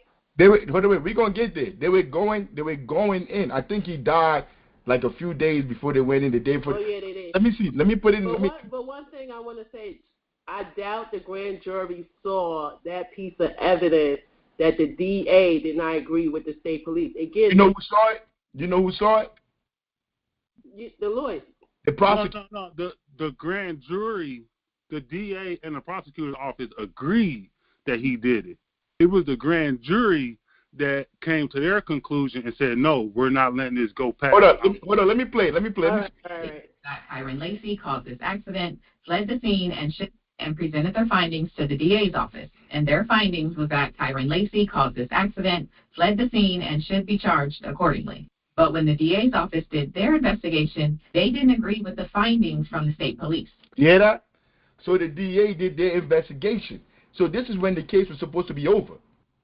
When they did their investigation, you're about to see what they found out. But when they did their investigation, they're like, the DA like, nah, this ain't what's supposed to happen. We ain't talking about the grand jury yet.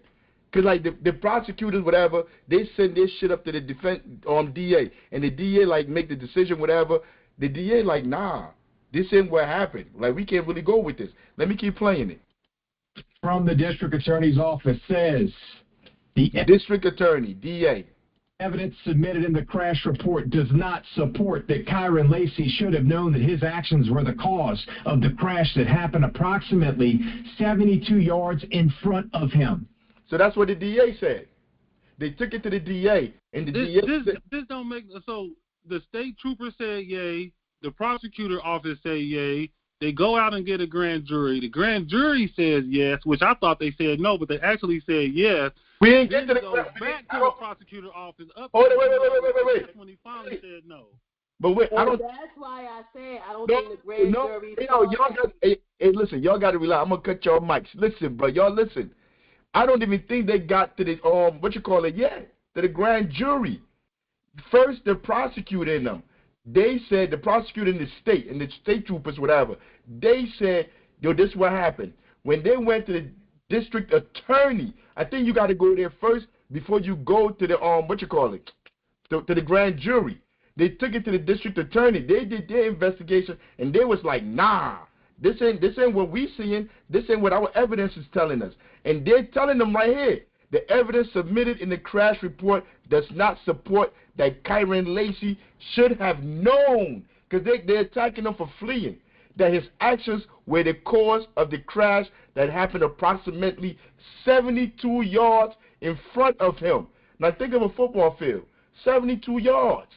Like, it's no way in hell you know what happened all the way up there in a car driving on the highway with cars in front of you. But I'm going to bring it back so we can hear that again. Accordingly.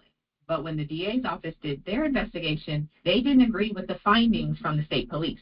From the district attorney's office says the evidence submitted in the crash report does not support that Kyron Lacey should have known that his actions were the cause of the crash that happened approximately 72 yards in front of him. Case should be over right then. You see, but the case is not over. They're still bringing it to the grand jury. At this point, the case should be over. But because of the policy, this case still had to be presented with Kyron as the defendant to the grand jury. The case still had to be presented to the grand jury. So now they're going to the grand jury. So all that should be happening is the defense, the DA is telling the people there in the grand jury, like, yo, this is the evidence that we have, and it's impossible for him to have done it. And they were supposed to come back with a no bill or whatever the hell they come up with, and like everything's supposed to be let go. But by then, what was it, in April? You done dragged this boy since December. He felt like he lost everything. Yo, when they found out right here, when they got the evidence, your call should have been put out to him. And they should have made a press conference and said, like, yeah, these charges are going to be dropped. But that's not what they did. Let me keep playing. And at the time, Kyron nor his attorneys knew what the DA's findings were. You hear that? They didn't know. At the time when they found this out, they didn't know. How are you not telling nobody? Yo, their whole life is in the balance. Their whole life. Because when you go through this judicial system, when you go through this system, they destroy your life. They make you start from the beginning. Yo, if you got a felony, you can forget about getting a job. If you got a stigma, yo, even if you didn't commit the crime, you can forget about it. But they didn't tell him. They just knew his case was going to be presented, and out of that, he could be formally charged.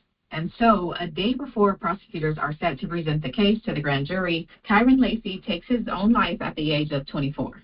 So he killed himself a day before they went to the grand jury because he couldn't take it. He couldn't handle it. I mean, see, most people don't understand the stress.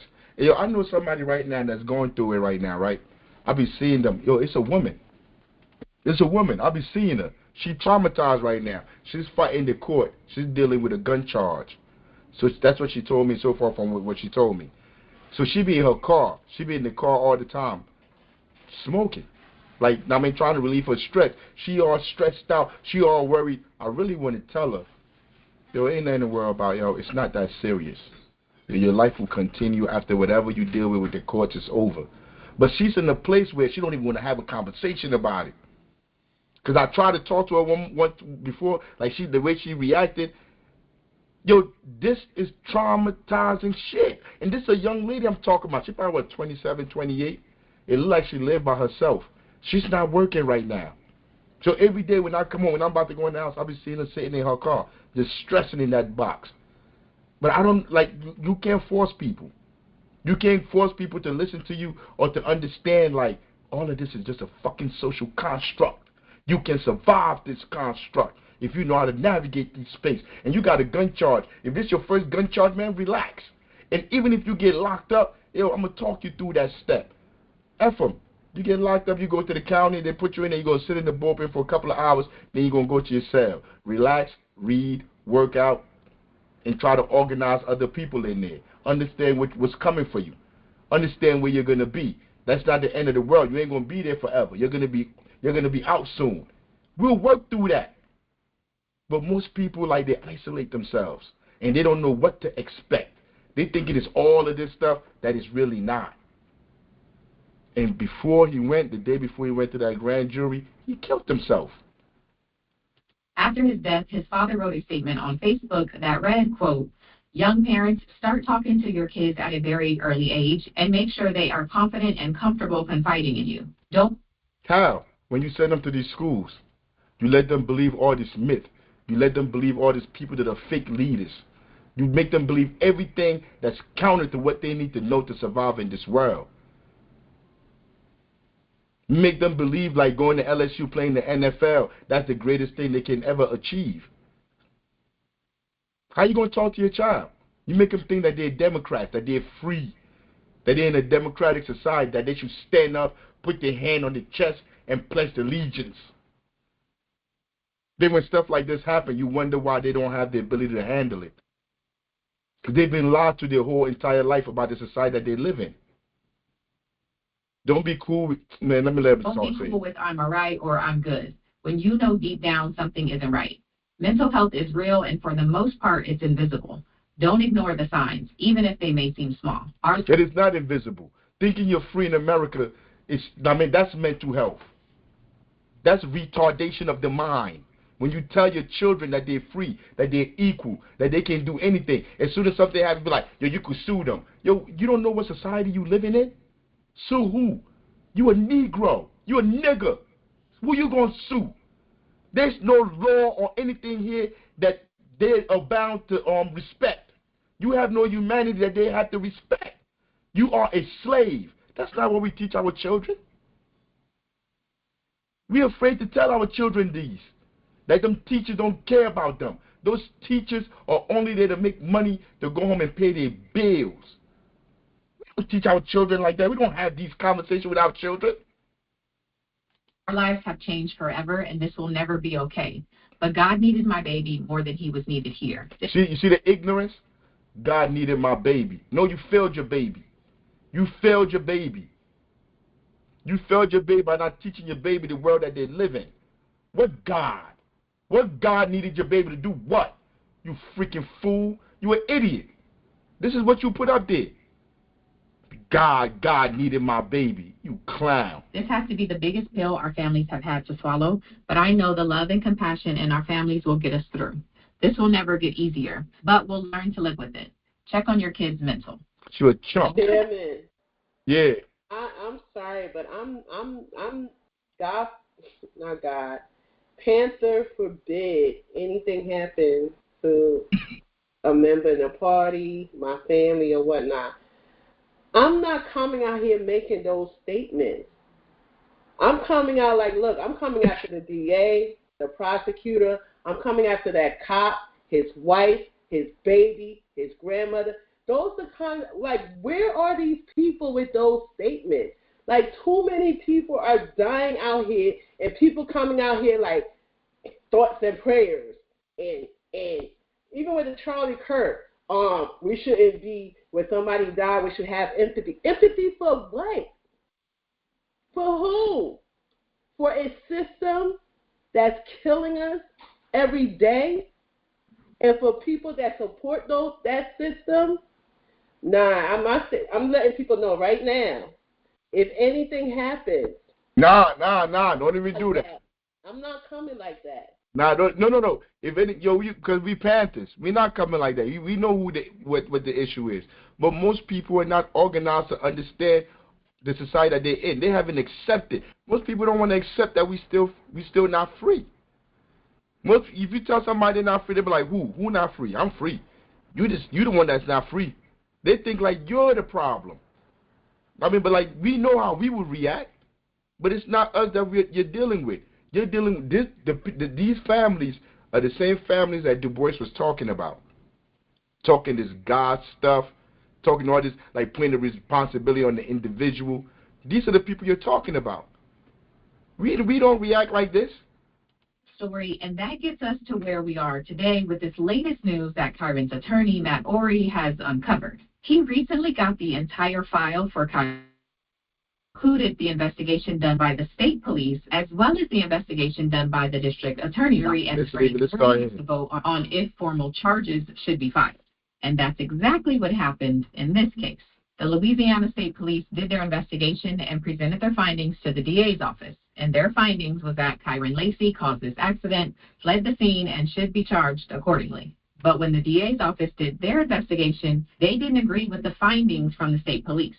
From the district attorney's office says, the evidence submitted in the crash report does not support that Kyron Lacey should have known that his actions were the cause of the crash that happened approximately 72 yards in front of him. But because of the policy, this case still had to be presented with Kyron as the defendant to the grand jury. And at the time, Kyron nor his attorneys knew what the DA's findings were. They just knew his case was going to be presented, and out of that, he could be formally charged. And so, a day before prosecutors are set to present the case to the grand jury, Kyron Lacey takes his own life at the age of 24. After his death, his father wrote a statement on Facebook that read, quote, "Fighting in you. The most part is okay, but God needed families will get us through." So that's the backstory, and that gets us to where we are today with this latest news that Kyron's attorney, Matt Orey, has uncovered. He recently got the entire file for Kyron's case, which included the investigation done by the state police, as well as the investigation done by the district attorney's office. I've got every piece of evidence I have viewed. I've examined every piece of evidence, which includes all surveillance, all body cam footage, and most importantly, the investigative report that was generated and manufactured by the Lafourche Parish District Attorney's Office. Their findings after their own investigation. That's what we're here today to present. And we're going to compare and contrast those findings with the findings of the state police. So he's there to contrast. Remember I said the DA did their own investigation. So he's like, I'm not here to argue with you. I'm not here to tell you what I think. All I'm doing here is comparing and contrasting what the state police said. Remember them pigs. And what the DA, the district attorney, and them said. Usually these people work together.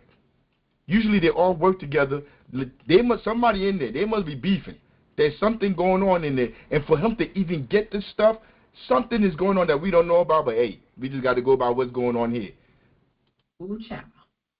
So Attorney Matt Orey does acknowledge that Kyron Lacey passed the 4 cars, but the data shows that he passed those cars. Now, he's saying that Kyron's lawyer is saying he did pass his 4 cars. Like, they're not arguing that. So he's telling you, like, he did pass them. Because remember, they say he passed them, and this dude had to swerve all the way over here. The yellow Gold, whatever, had to swerve into the brush. And then the second car, the white car back here, had to swerve and went and hit the other people in the other lane. So, like, they're saying he did. But what's the difference? What's the difference in this story? Well before the accident. I'm going to use my graphics again, so follow me. According to the data, Kyron Lacey passed the cars way back here, and he was already back in his original driving lane before the accident happened. And then the accident happens, and Kyron Lacey is actually a car behind the vehicle that Herman Hall was in. We know from data that Kyron Lacey did, in fact, pass 4 cars. There's no disputing that. Further north, Kyron Lacey passed 4 cars. However, he was back in his lane of travel, 92.3 yards, back in his lane, behind Mr. Hall. At the time of impact, he's 72.6 yards behind the vehicles at the time of impact. Keyword, behind the vehicles. He wasn't even close to the second car. He just eased in. As Matt Ori digs further into the evidence, he learns that according to the black box data, vehicle number 2, the one that actually collided with Herman Hall's vehicle, was tailgating the gold truck before the gold truck pressed the brake and veered off the road. You hear that? Black box. Yo, I swear to God, I'm in my 40s. I never even knew cars had black boxes. But they could do all this evidence, they could do all this stuff to find out what was going on. So they did all this investigation, and the black box, all this stuff gave them the answer they needed. Right, so what do I know now about Vehicle 2? Vehicle 2 was tailgating, all right? You get that from the black box. That white car was tailgating. Yo, when I be driving, I be saying it all the time. Yo, why is this car so close up to me? Everybody think speeding is driving. Being all up under somebody, it means like they're driving. Yo, that's not driving. I know I sound old, but that's not driving. You're actually driving reckless. I mean, because I'm from the streets. And me being from the streets, I understand. I always have like 2 car lengths in front of me. 1 or 2, at least 2 car lengths. You never know when you need to get away. You need to like make a maneuver. You never know. You never understand. You see, this is when I'm driving. I never tailgate. What annoys me when I'm driving and it gets me so mad is when I'm putting that distance between me and the car in front of me. Yo, some goofball jumps right in front of me. They cut right in. They think that's an opportunity for them to jump in. When they don't understand, like, it's strategic. I'm being cautious. I'm being safe. I'm being a defensive driver. And then when they jump in front of me, you know what I do? I go all the way around. After all that defensive driving, I become a savage. Because now I'm so mad they cut me off, I got to go all the way around and cut them off. Even though I'm talking to myself like, but anyway, I digress. But according to the black box, the second car behind the gold car was wilding. They was tailgating. According to the data, tailgating at 49.6 miles an hour behind the gold truck, 1.5 seconds before the crash. Interestingly enough, this vehicle was actually, when this woman was in the ambulance, they issued her a ticket, all right? You know for what? Take a wild guess. Tailgating. Following too close. Fast forward. Another trooper comes and is looking for that particular ticket. And that ticket, they told her, something may happen to the ticket, don't worry about it. Sure enough, something happened to that ticket down the road, right? The ticket now needs to fit a better narrative. And that ticket now says, crossing left of center. Why? Are y'all following this? I hope it's not confusing. And I'm following. Now, in addition to learning details about the speed of vehicle number 2, attorney Matt Ori also learns the speed of the gold truck. The gold truck was traveling at 28 miles per hour before he hit his brakes and veered off, which again highlights that if vehicle number 2 is tailgating him at 49 miles per hour, when he hit his brakes, she had no other option but to swerve or else she was going to hit him. The data from her black box shows that she hit her brakes 0.5 seconds before the accident and then swerved really hard. So the 75, the steering input at 75 to the left. That's correct. Any indicate that, I would guess 75 on a scale of 100, that's a pretty hard turn to the left. It's a very hard turn to the left. The gold truck. We know now that 2.99 seconds prior to him pulling off the road, he was traveling 28 miles an hour. 28 miles an hour. Now, you're going to hear his statement in a little while, and it's going to all make sense. Now, remember, the gold truck is traveling 28 miles an hour. The gold truck is the one that was in front of the white car. And they said that Lacey came into that lane. He was traveling 29 miles an hour. We all drive. If you're driving, you know 29 miles an hour, you can still, like, maneuver, brake, like go over to the side of the road. It's not drastic because you're not going that fast. 29, it's 20, 25 in residential areas. But you can handle that. Sense. But let's be very clear right now for the intent and purposes of what we're doing. Vehicle 2, their data says she is tailgating. She is 0.5 seconds at 49.6 miles an hour. 1.5 seconds before the crash. Now, of course, the driver of vehicle number 2 was questioned about her version of events. And her version is interesting. The DA's office summarized some of the statements that she made in their report. He says upon reviewing the body cam video of the trooper from the scene, the following statement was made by, we'll call her vehicle 2, right? I just know the truck was stomping on brakes. The other was trying to pass the other car. I was trying to dodge by not hitting him, by coming around. When the trooper asked how fast she was going, she replied the speed limit. He next says, I reviewed the recorded interview and the written statement from Vehicle 2 while she was in the hospital on January 3rd, 2025. Below is a synopsis of that interview. And the very first it says, all I can see is that a car is coming this way and the car in front of me. Right before the crash, I'm looking at the pickup truck in front of me. That's all they see for the moment. I'm eating my Funyuns. I got in the middle of my lap and I'm driving. I'm listening to my music. All of a sudden, I see the car get in the other person's lane.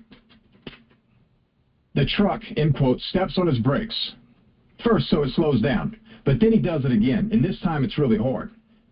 That's when you can see on the other side the car is trying to get back over. But before he can get over, the truck stops in the middle, like on the brakes, hard. There's another car that runs damn near into the pole. It's either I run into him or I try to get out the way, so I'm trying to get to the dollar store parking lot. Then the other car just comes and slams into me. The trooper asked Vehicle 2, whenever you're looking forward, or the cars in front of you, they swerve off to the right before you make your left, or are you looking at a green Charger coming at you? Or, end of quotes. Vehicle 2 responded with, the green Charger came, and then the car behind me, behind them, the truck, the van, whatever. The trooper does not ask any further follow-up questions to get a better understanding of what she was saying for this answer. Now remember, I'm reading what the investigator's saying. During this interview with the trooper, Vehicle 2 made several statements that do not match the submitted report or written statement. Instead of questioning Vehicle 2 for more details, the trooper attempted to recap what she was saying, which seems to contradict her statements. While doing this, the trooper is the first to talk about the gold truck swerving off to the right. Then when it came to obtaining the written statement, the trooper tells Vehicle 2 what to document on the statement as she is writing. You watched someone slam on their brakes. You watched them stop. You watched a car charge coming at you in your lane of traffic, but you never thought to just tap the brakes? Really? Now let's get to the body cam footage. At one point, an officer goes to speak with the driver. Now, the officer is going to speak to the driver that was driving the gold truck, the one that's in front that was doing 28 miles an hour. The officer is going to go talk to him. That's who he's going to speak to right now. Driver of the gold truck. And child, the driver says this whole thing is the fault of vehicle number 2.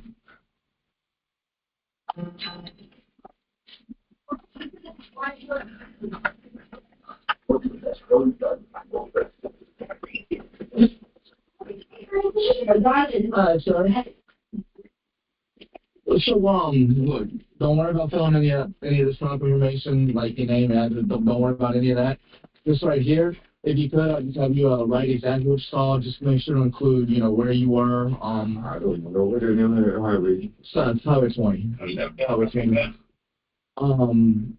That you just right. Maybe my way going through that right.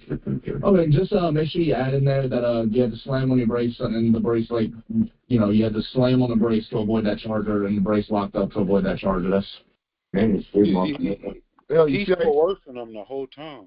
Look, but look at him cracking his nails.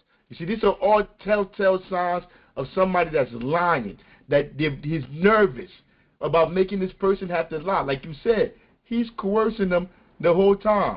Your brother gonna tell him like, yo, I'm gonna bring it back a little bit. Try to listen to what he says.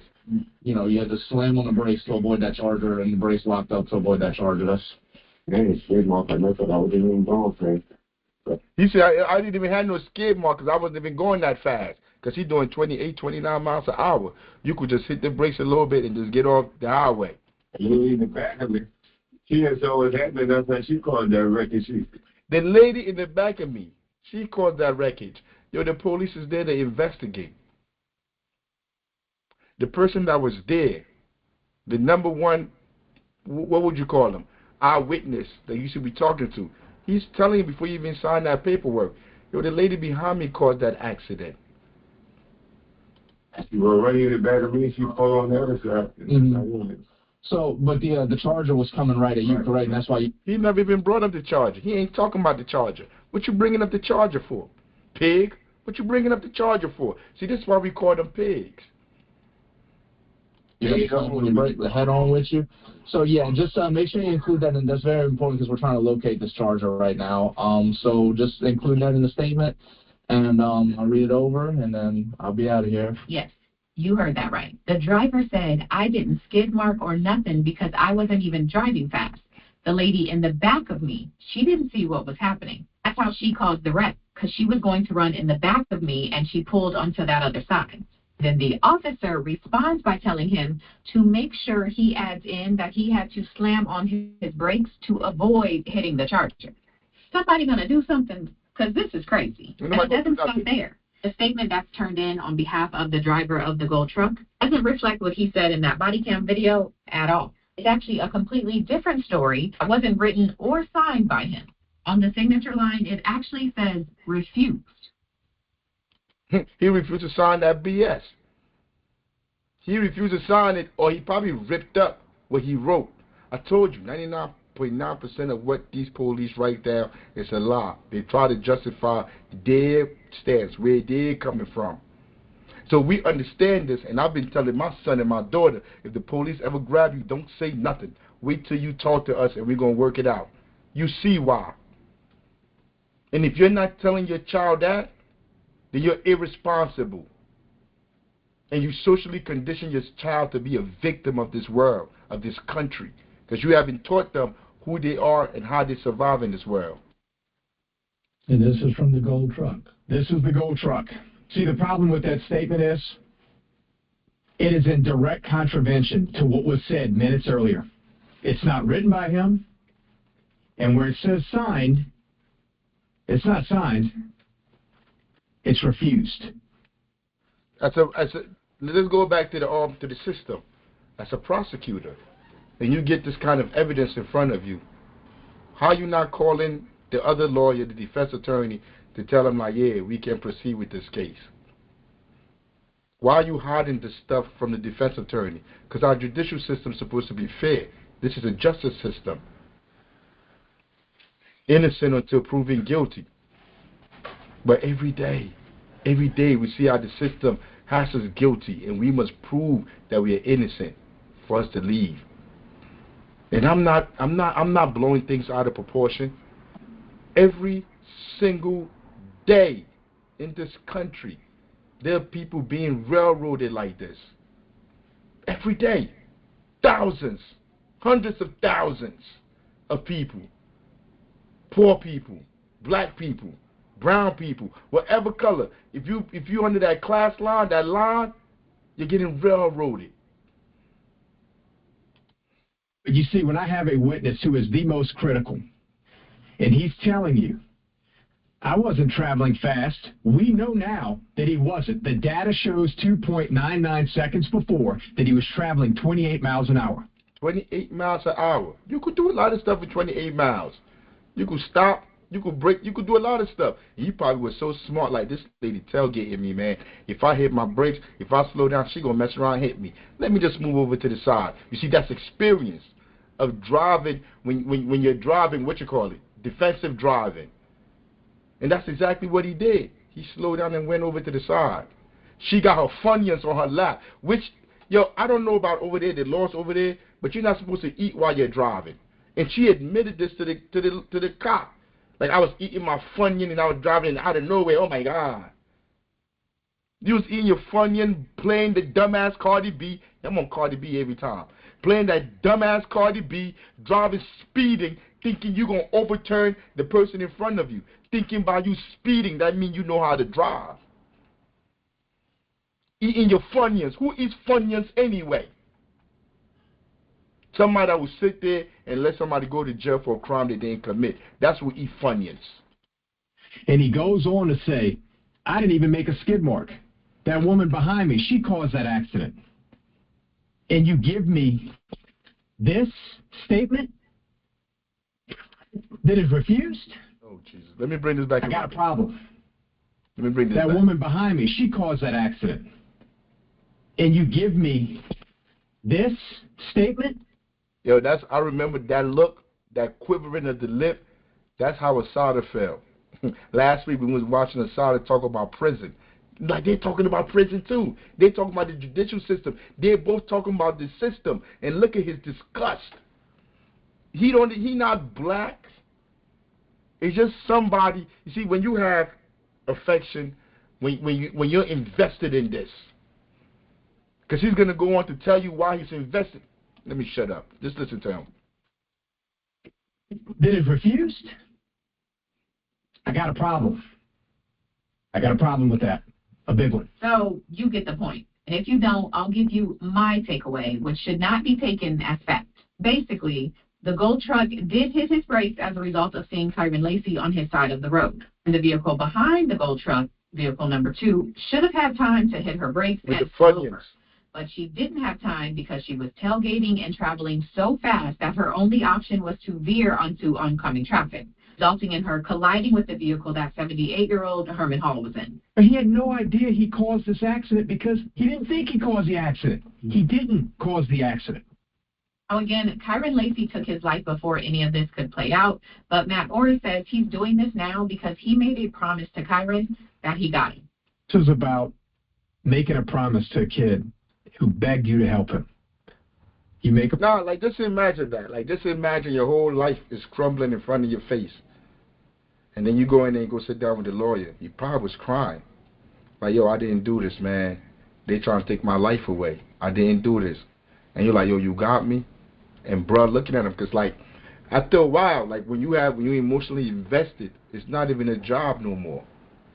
And even if it's a job, yeah, there's a cynical part of me that's about to come in right here. He understands if he get this NFL prospect out of this right here, he has a client for life that is going to hook him up with other clients. Like, he knows how important this is to him, not only that boy. So he becomes invested in it, and he's fighting with him, and then he gets all of this stuff, all this evidence. A promise. You follow through on that promise. Mm-hmm. It's nothing more, nothing less to tell the world Kyron Lacey's version. He never got to tell the world his version. His parents had given me a pin of this picture. And at that funeral, I took it home with me, obviously, but as he's sitting there, he had always asked me previous to that, Mr. Matt, you got me, dog? Kyron, I promise you, I got you, dog. So I get home and took that pin. It's got his picture on it, and I kept it out every day. I wrote on the back of it, I got you, dog. Never let it leave that side. And this is my version, bringing clarity. Bringing his version is me telling him, I got you, dog. Whatever that's worth, I don't know. I hope that he's looking down and has a little peace, because he didn't go out with peace. This is so sad. So rest in peace to both Herman Hall and Kyron Lacey. And somebody got to do something. Ain't nobody going to do anything. Jack Chitterelli supports Donald Trump. Ain't nobody going to do anything. Ain't nobody going to do anything. And this is the price that we pay. If we're not socializing our children to understand that the world that they're living in. Seriously. If we can't tell our children and prepare our children for this world that they're in, then we have failed. And if you're walking around thinking that you're free, that this is a democracy, there's something wrong with you psychologically. It is a mental disorder. If you think you're living in a society that's free, how many times are we going to see this? That they railroad and destroy people's lives. What was it? What the number they got? Like 50% of the people that that get exonerated are like black people that are exonerated after being found guilty. It's black people. And what percent are we? How much are we here? That is 50% of people that are exonerated. If anybody want to say something, they could go ahead. But this is deep. Like, when I saw this, like, it really hit me. Like I told you, I'm not too big on ball chasers. Because all this stuff I'm talking about, if it was one of us, he wouldn't make no statement. Because he understands those white bosses are going to come down hard on him. They watch us die every day. Yo, these ball chasers, these athletes, these celebrities, all these people, they watch us fill these prisons. They watch these people kill us every day. They will say nothing. I'm only pointing this story out to show you the contrast, to point out the contradictions in what they say it is. Yo, we not free. There's no justice in the legal system. I mean, I was going to show Trump today addressing the generals, telling the generals that we are the enemy, that they need to come in, the military need to come in to practice on us before they go out the country to go practice on other people, to go kill other people. They need to practice on us. And you're still sending your children to these schools, telling them that these schools are there to educate them, telling them that they're free, that they live in a democratic society. That's sad. I think part of me reflects back to the concept of the young people where they say ball is life. And now that you can't play ball no more, it's like my life is over with, so I might as well end it. Another thing is that as a coach, we always try to teach the kids you never give up. No matter how far you behind, no matter how much you down, it don't matter if you injured. You just go out there and play as hard as you can till the game is over with, right? Because it's just a game. At the end of the day, it's just a game. But you want to get some of these characteristics you can use in life. And it's sad to see somebody who played at such a high level didn't understand that concept. You never give up, right? I don't care if the DA's office is against you, if the grand jury is against you, if the prosecutor is against you, whoever is against you. Even if your own attorney is against you, right? Maybe you got a public defender or a bad attorney and your attorney's against you and he's saying, hey, just sign this plea bargain, right? You like there's always a plan beyond the plan, right? You just never give up. You just keep fighting, right? And until you see that silver lining at the end of the tunnel. Let me tell you a secret though. I guarantee you, I will bet my life on it. That boy didn't know about Assata Shakur. I guarantee you. That boy, you can tell from his dad's statement, though. Right? Yeah. Like, what was not in him was not in his dad. His dad couldn't even teach him that because his dad puts out a neutral statement that doesn't hold anybody accountable, which means they still want to be favored with a certain type of class or regime of people, right? It's just sad. Like, we got to speak the truth. So, Ibrahim, you know his son came home, right? You know his son came home, he looked his father in the face and he told him, like, man, I ain't do that shit. You know he had to have told his father that I ain't do that. If my son said I didn't do that, he didn't do it. If he looked me in the face, because that's the kind of relationship I have with my children, like, I'm going to ask him. I mean, like, he came home and he told him, like, yo, this some BS. I ain't do that shit. And that's the statement you put out. Me? You people killed my son. I'm going to prove that my son didn't do this. And then somebody's going to pay. But that's not how he came. He was with the evidence mounting against him, like, it's hard for somebody to say, hey, Ibrahim, what was you doing yesterday at 3 o'clock, right? Like, you may not have known that you even caused that accident. You need the type of parents to come home to say whether you did it or you didn't do it. We got you. Yeah. Whether you did it or you didn't do it, we got you. Whether you could play in the NFL or not, we got you. Whether you got to go get a job at a school, at a Walmart, at a factory, like, we got you. And that's the type of parents you need. It don't matter if you did it or not. In life, you're going to make mistakes. We got you.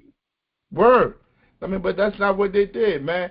But look, like, even like when we go from there, we talking about what the parents should have did, how the parents should be raising their children. Hey, you look on this screen right here, man. They're having election time in Newark, New Jersey.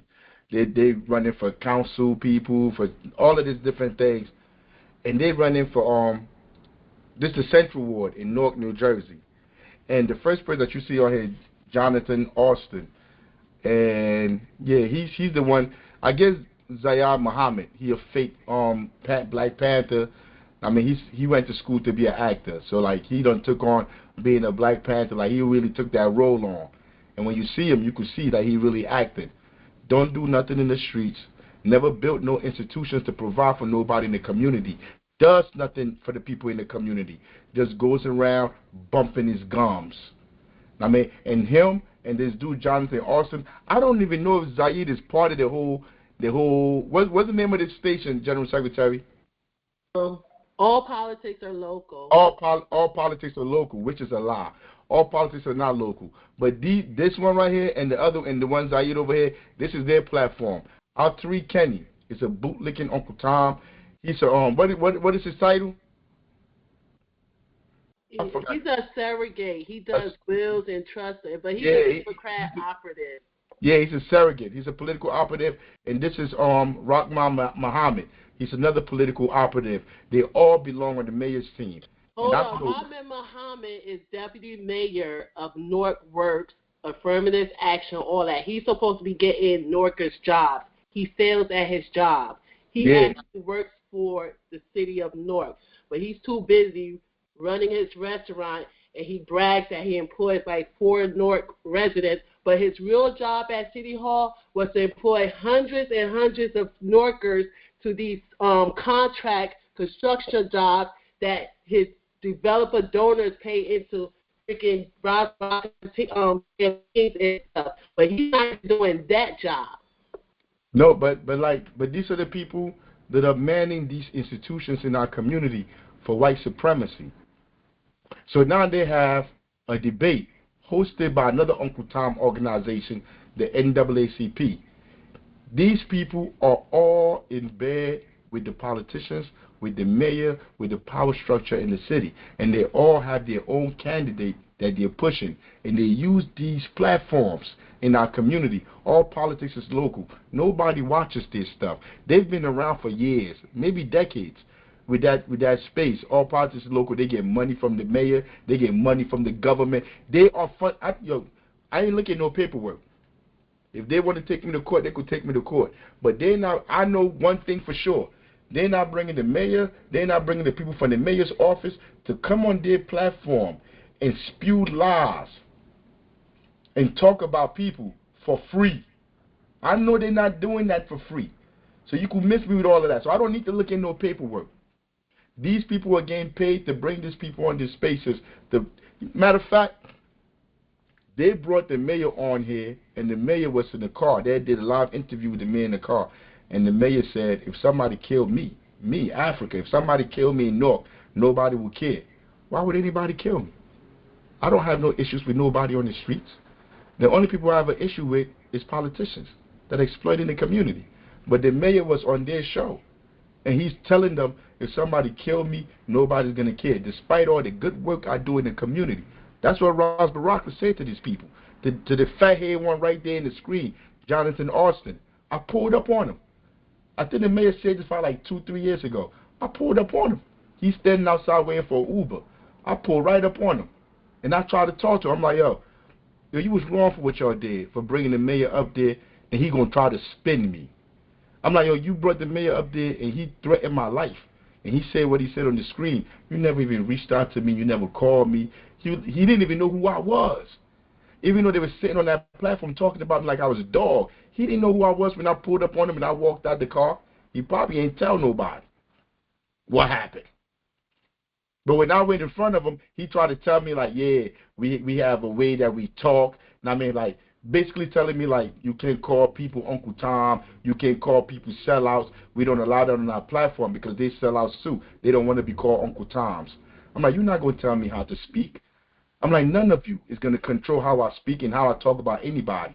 I mean, so he kept on talking. I told him to get the fuck out of here, man. Well, he lucky he left with his shirt on. I mean, like, I ain't going to go into what happened. I got the video. Maybe one day I might put the video out. But I made him tuck his tail and go home. Because when you see these people in the streets, when you push up on them, they're cowards. And the whole community needs to stand up and start pushing back on these people. These are the first line of defense for white supremacy. They're in our communities to bastardize our communities so these people can come in. These imperialists can come in and harvest everything, throw us out, make us homeless, don't pay us enough. These are the people responsible. These middle class Uncle Toms. I'm about to play the video. I want you to listen. One second, Chairman. Go ahead. Jamar Youngblood is also running for the Central Ward. No, but wait, you jumping the gun. Now because his name is up there. I'm going to give him a little context as why. Yeah, we gonna get there. We gonna get there. Because I'm gonna allow them to talk about him. Then I'm gonna go to him. Is he even here? I don't think so. I invited him. Jamar Youngblood, are you here? I don't see him here. All right, let me. So it's clear. I'm supporting the meeting. I'm supporting the meeting. I guess they're. It's clear I'm supporting the mayor because you work for the mayor. It's clear I'm supporting the mayor. You don't work for the residents of Newark. You work for the mayor. That's who you're supporting. You want some tribalism shit. So you got the mayor. The mayor got his own team of council people, school board, all these people. You're not there working for the people. You're there working for the mayor. So whatever the mayor say, that's what goes. No accountability, nothing. And you're there to bash anybody that's coming in to challenge the mayor's authority in any seat. We don't need to, say that here. I mean, it would be unfair for us to just say that she won, which she did win.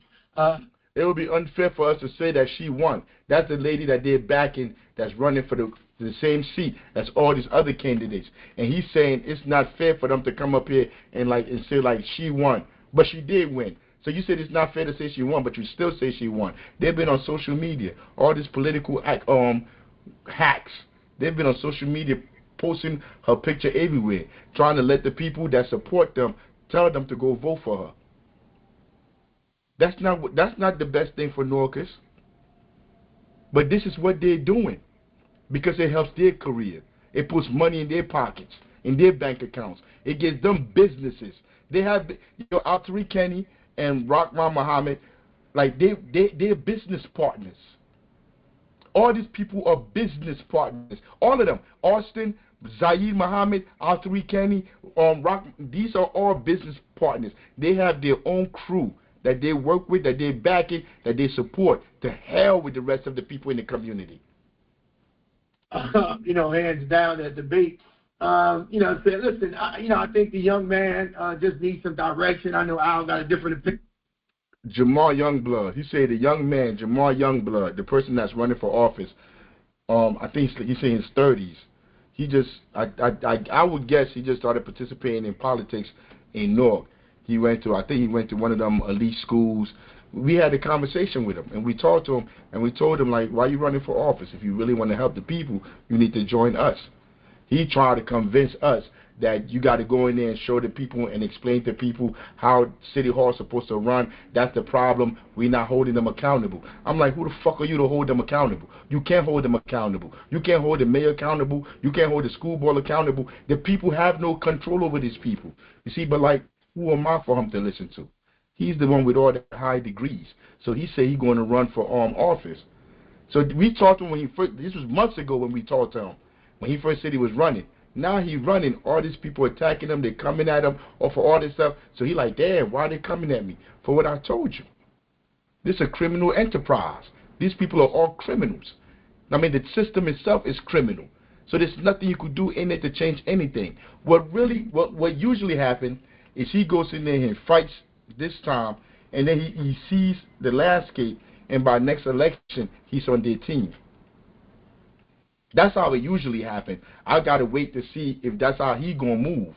I mean, but I believe that's how he going to move because I think he's an opportunist as well. See, if he heard this, he would get all upset at me like, why would you call me an opportunist? Negro, because you should know by now. If you got all this academic training, if you know all these books, you should know that imperialism cannot be reformed. If you understand imperialism cannot be reformed, that you running for office is not going to change anything, then why are you jerking our rent? So I'm just telling him the truth. If he was here, I'm going to say the same thing. I'm not lying to you, but that's what they're talking about. They're like, the young man, Tariq Kenny's going to come in. Because now all they're doing is trying to find ways to bring him down, to push him back. Like, so he goes around, he's trying to get the vote for the youth. Listen to what Tariq Kenny say to attack him, targeting the votes for the youth. And he's asking for accountability for the people that are in office. Listen to what Rahman Muhammad, how he attacks that he's demanding accountability. Two things that are not bad things. Trying to get the youth to vote and demanding accountability. Thinking about that, but, listen, he reminds me, maybe not at his age because he was 37. I was already doing things at that point, but I was already doing things at that age. You're still. What was he doing? He was nothing. He was working at a job. He was part of probably the union, trying to sell out the rest of the union members. And he did sell out the union. That's what he was doing. Listen, when I was young, I thought a lot like that young man. So I'm not knocking the young brother. I just think he needs to be on somebody's team. He needs a little direction. I think that Tillman. You hear him? He needs to be on somebody's team. He needs a little direction to show him how to shuck and jive and how to kneel down, bow down, so he can be part of the system to oppress the rest of us.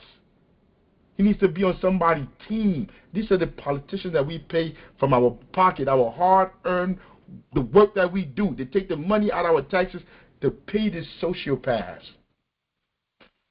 And he's saying he needs to be on somebody's team. How about the team for Norcas? Who's on that team for Newark residents? And Gail is more grievance driven, you know what I'm saying? They anti-Baraka, and I don't think that's the reason to run for an election. You know what I'm saying? Complaining about everything while you have no ideas about nothing, to me is just not, anybody can point out a problem. And, you know, when Gail was on there, things wasn't perfect, there were problems then. You know what I'm saying? You know, and so we can't pretend that the problems don't exist, right? Problems do exist. Can the city get better? Of course the city can get better. That doesn't even make sense. And the mayor will tell you that. You know what I'm saying? That he do. But that don't mean nothing is being done. And unfortunately, that's what they're running off of. Nothing is being done. And that's not, to me, a good thing to do. You know what I'm saying? I would never advise. Yeah, Jonathan, Austin, yeah. Look at Zayar Muhammad. Look at them laughing. The police been under a consent decree for brutalizing, stealing, doing all kind of stuff, committing all kind of crimes against the community. That's the whole time the mayor has been mayor. The schools have failed. The poverty level is high. They say it's like around 30, whatever. Yo, bruh, it ain't no way in hell. Ain't no way in hell. The poverty level is way higher than that. People catching hell out here. You got to work 2-3 jobs just to be minimum wage. These are the people that are in charge. These are the people that are in office. This ain't no white people. That's a black man, a light-skinned black man. That's another light-skinned black man. That's another light-skinned black man. Just like from the Philadelphia Negroes. What they call them? Mulattoes. That's the word they use for them. Mulattoes. You could tell they're mutts. You could tell he got freckles. Our 3 Kenny got freckles. Zaid over here, he almost white. These are the people that are in position of power. And they're saying, it's good. Yeah, it could be, we could use a little bit of fixing. The water poisoned. The air poisoned. He has done absolutely nothing but get rich and gotten them richer. If anyone running for office to run on nothing is being done. Yeah. So the reason why Rockwell and I disagree is because... Now listen to him. Just listen to how he talk. Now, and listen how they're going to try to bash this young man. He's a young man, this young brother. 30-something, you're still young. I mean, but listen to how he bashes him. We disagree off of one person, his analysis. I say that he's not a young man, he's a man. Dude, like 50 years old. He got braces in his mouth. Every time you see him, he walking around smiling to show you that he got braces in his mouth. Yo, I can't stand him, yo. This dude is so soft, bro. Yo, if what I want to say about him, you can't say on what's this app called? I'll say it. I don't know what woman, what type of woman. I question his wife's judgment. A gold digger. A gold digger.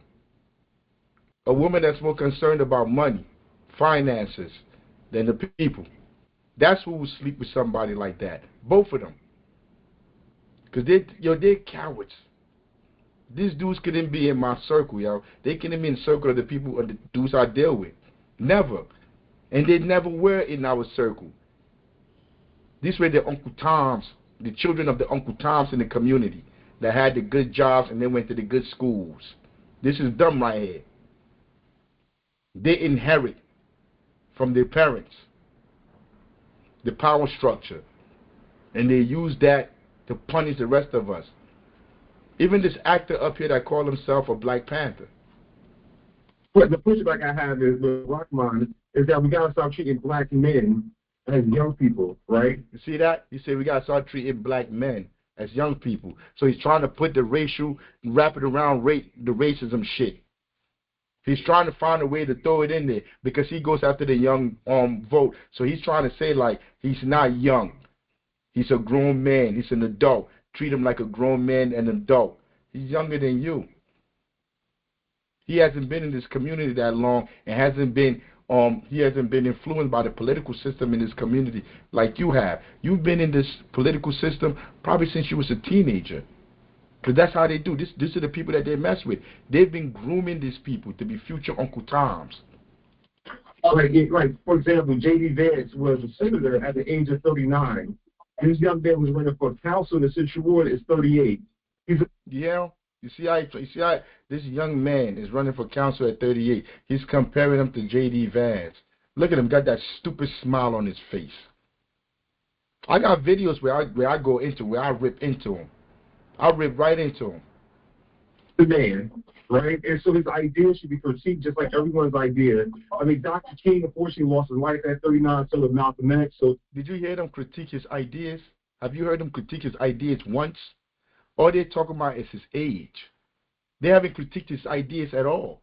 Because these people are frauds. So how do you have a conversation with these people? You don't talk to them. These people are not to be debated. Debating them gives them credibility. These people are fools and frauds. And Uncle Tom, they should be ran out. They should be tarred, feathered, and ran out of the community. You can't speak to these people. There's nothing logical. They're all of this. Their whole space is a propaganda outlet to get the mayor and the people that the mayor support into elected office. These people are not here in good faith.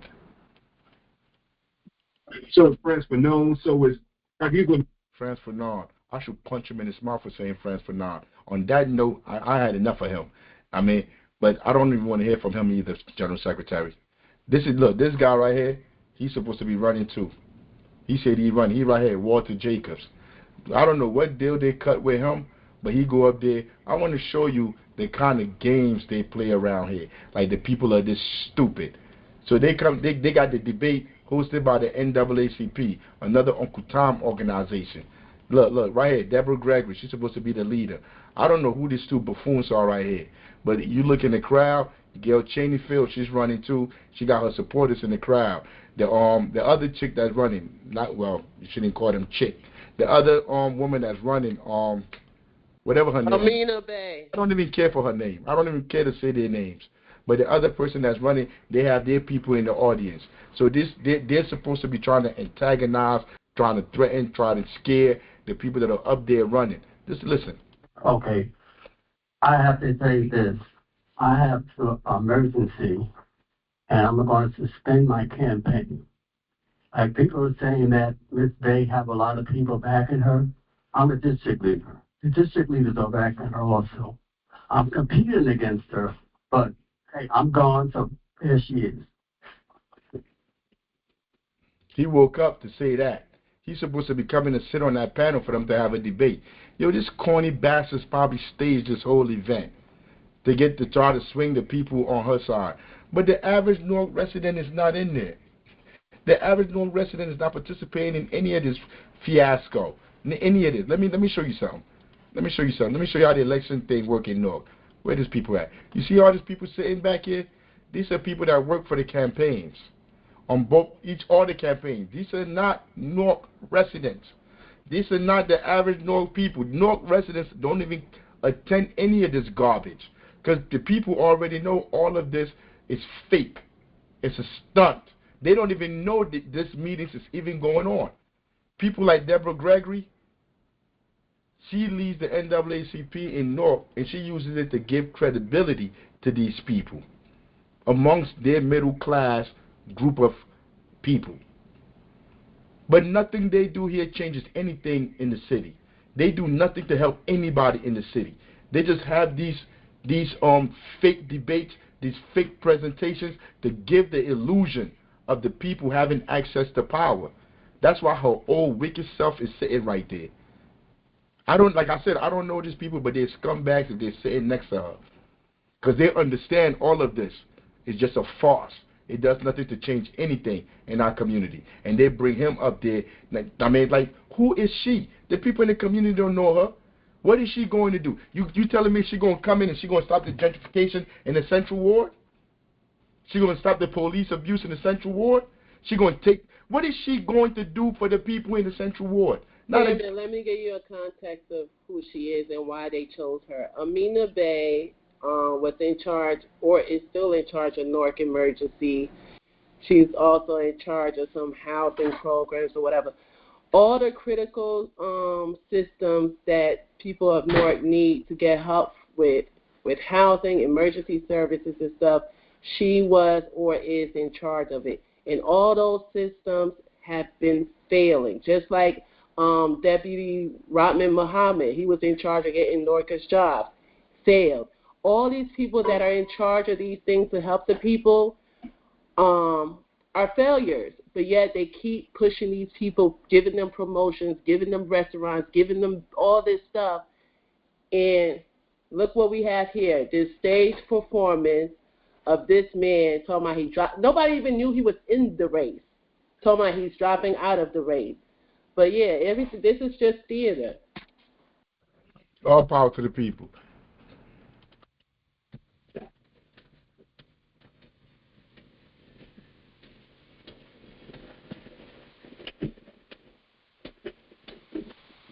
Thank you, thank you, thank you, thank you, thank you, thank you. All right, next will be, excuse me, thank you very much. Next will be,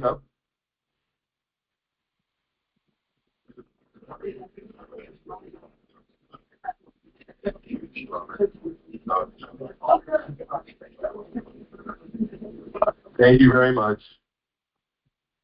All right, we still have several questions we want to get through. We only have 15 minutes left, so following this round of questioning, we're going to go from 60 seconds to 30 seconds so we can try to get all the questions in.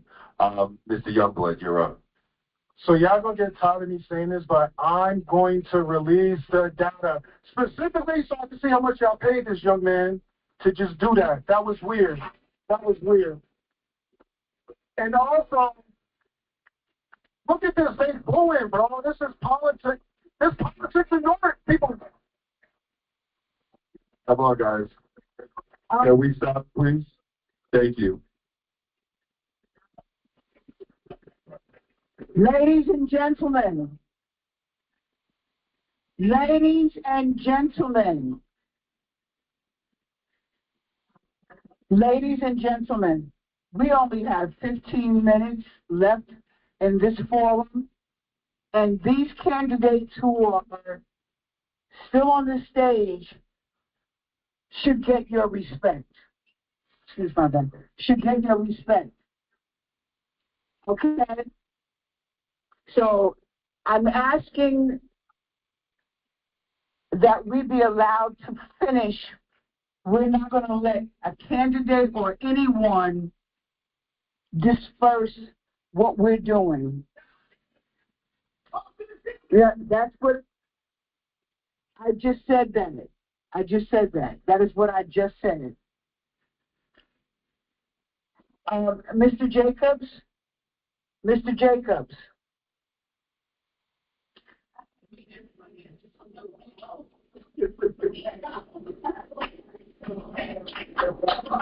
That's the best we could do. That's the best we could do in the city. When all the issues, all the stuff that's going on in the community, this is how they're having their events. Look at them. Everybody's laughing. It's all fun and jokes. People are homeless in the streets. You see, all these people that are up here running, all these people that are here moderating, they share nothing in common with the people in the city. They're not struggling like the people in the city. The average resident makes around 30-something thousand. That's a lie. The average resident makes way less than that. These people catching hell in this community. And this is what they're doing when they're going up to speak about who deserves to be the custodian of the people in the community. These people are disgraceful. All of them. They're disgraceful. I mean, that's all we got for this week, man.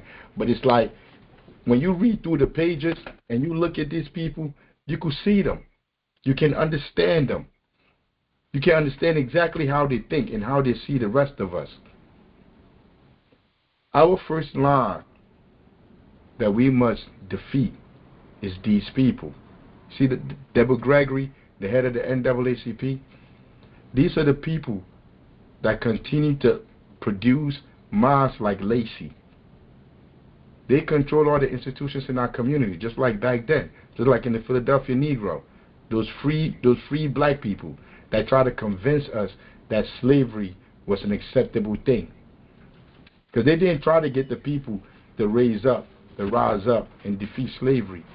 They tried to tell them it was okay. You could vote it away. These are the worst people in our community, not no drug dealer.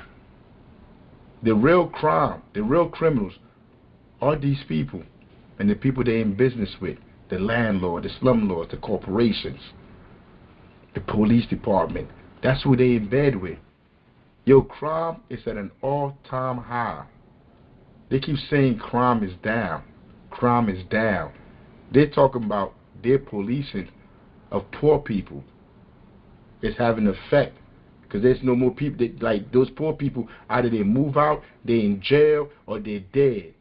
So those numbers got to go down. You know what numbers don't go down? The slumlords, the police, the real criminals that maintain the society the way it is. These institutions that maintain the reality that we have from generation to generation. That's the real crime.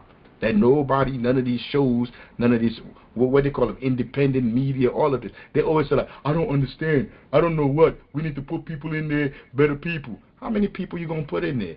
How long is it going to take for you to understand? That's not how you fix any of this. This is not how any of this works.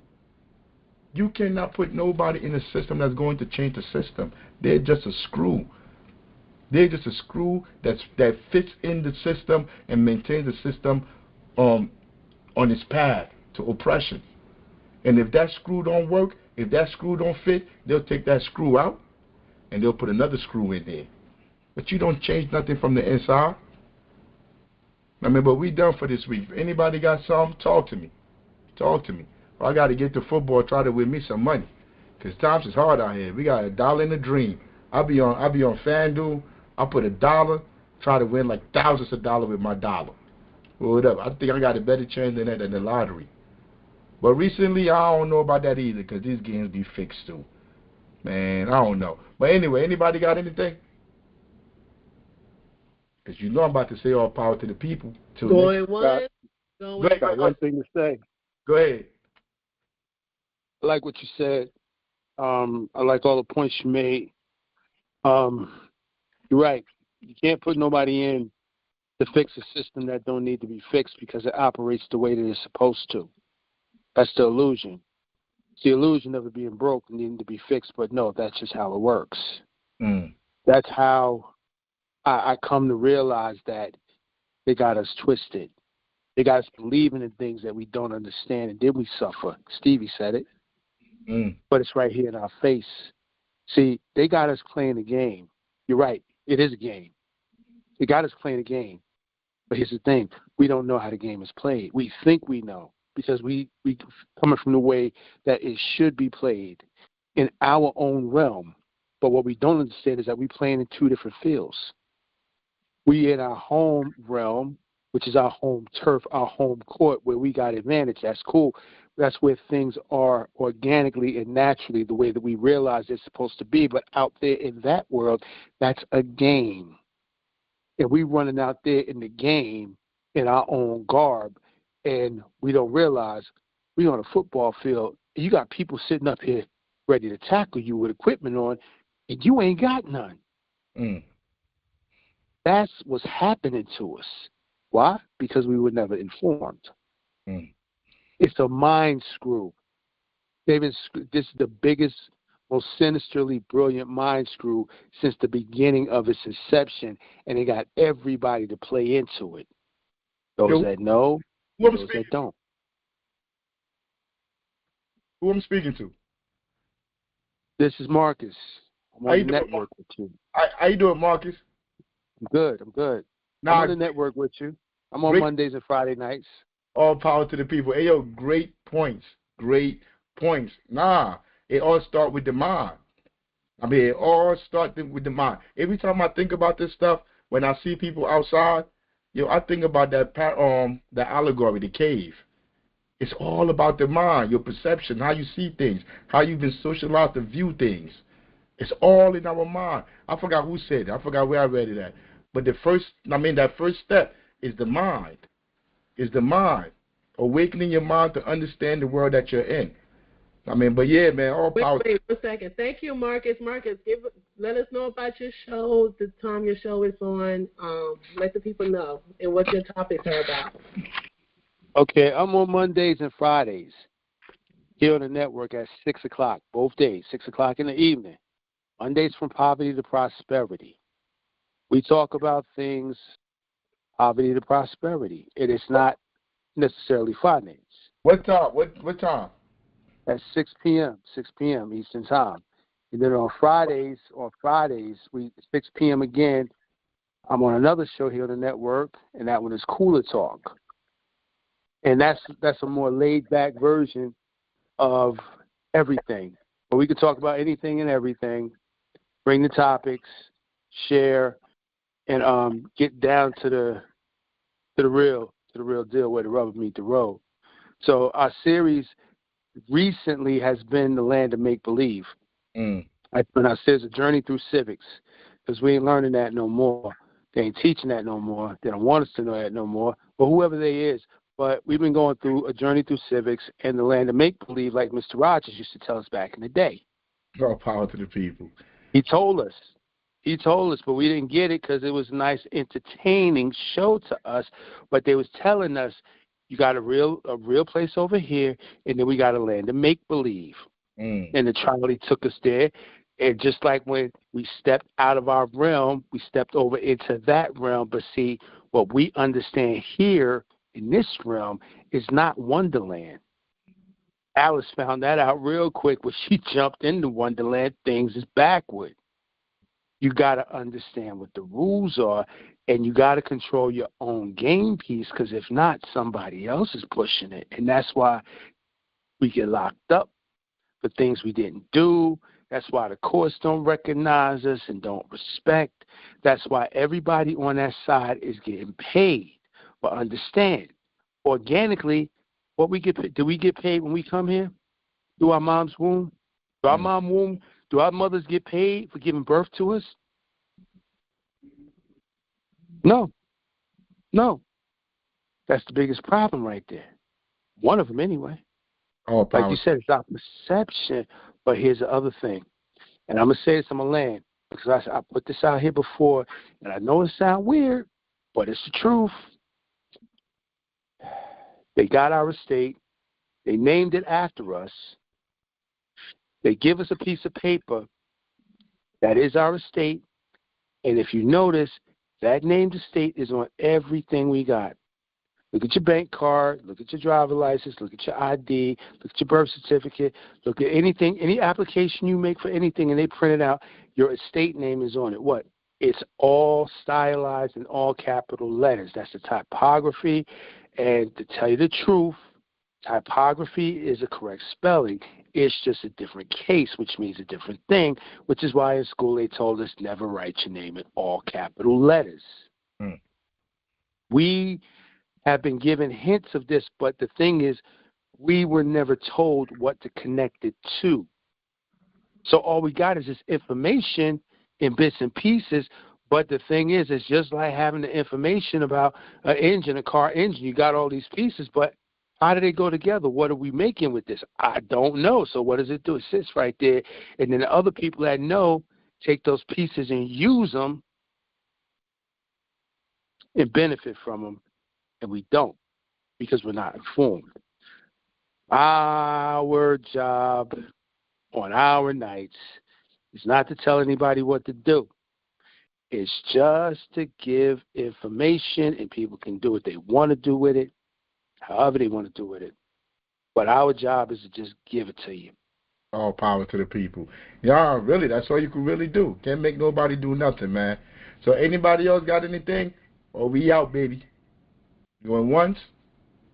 Going twice? What Russell Simmons used to say?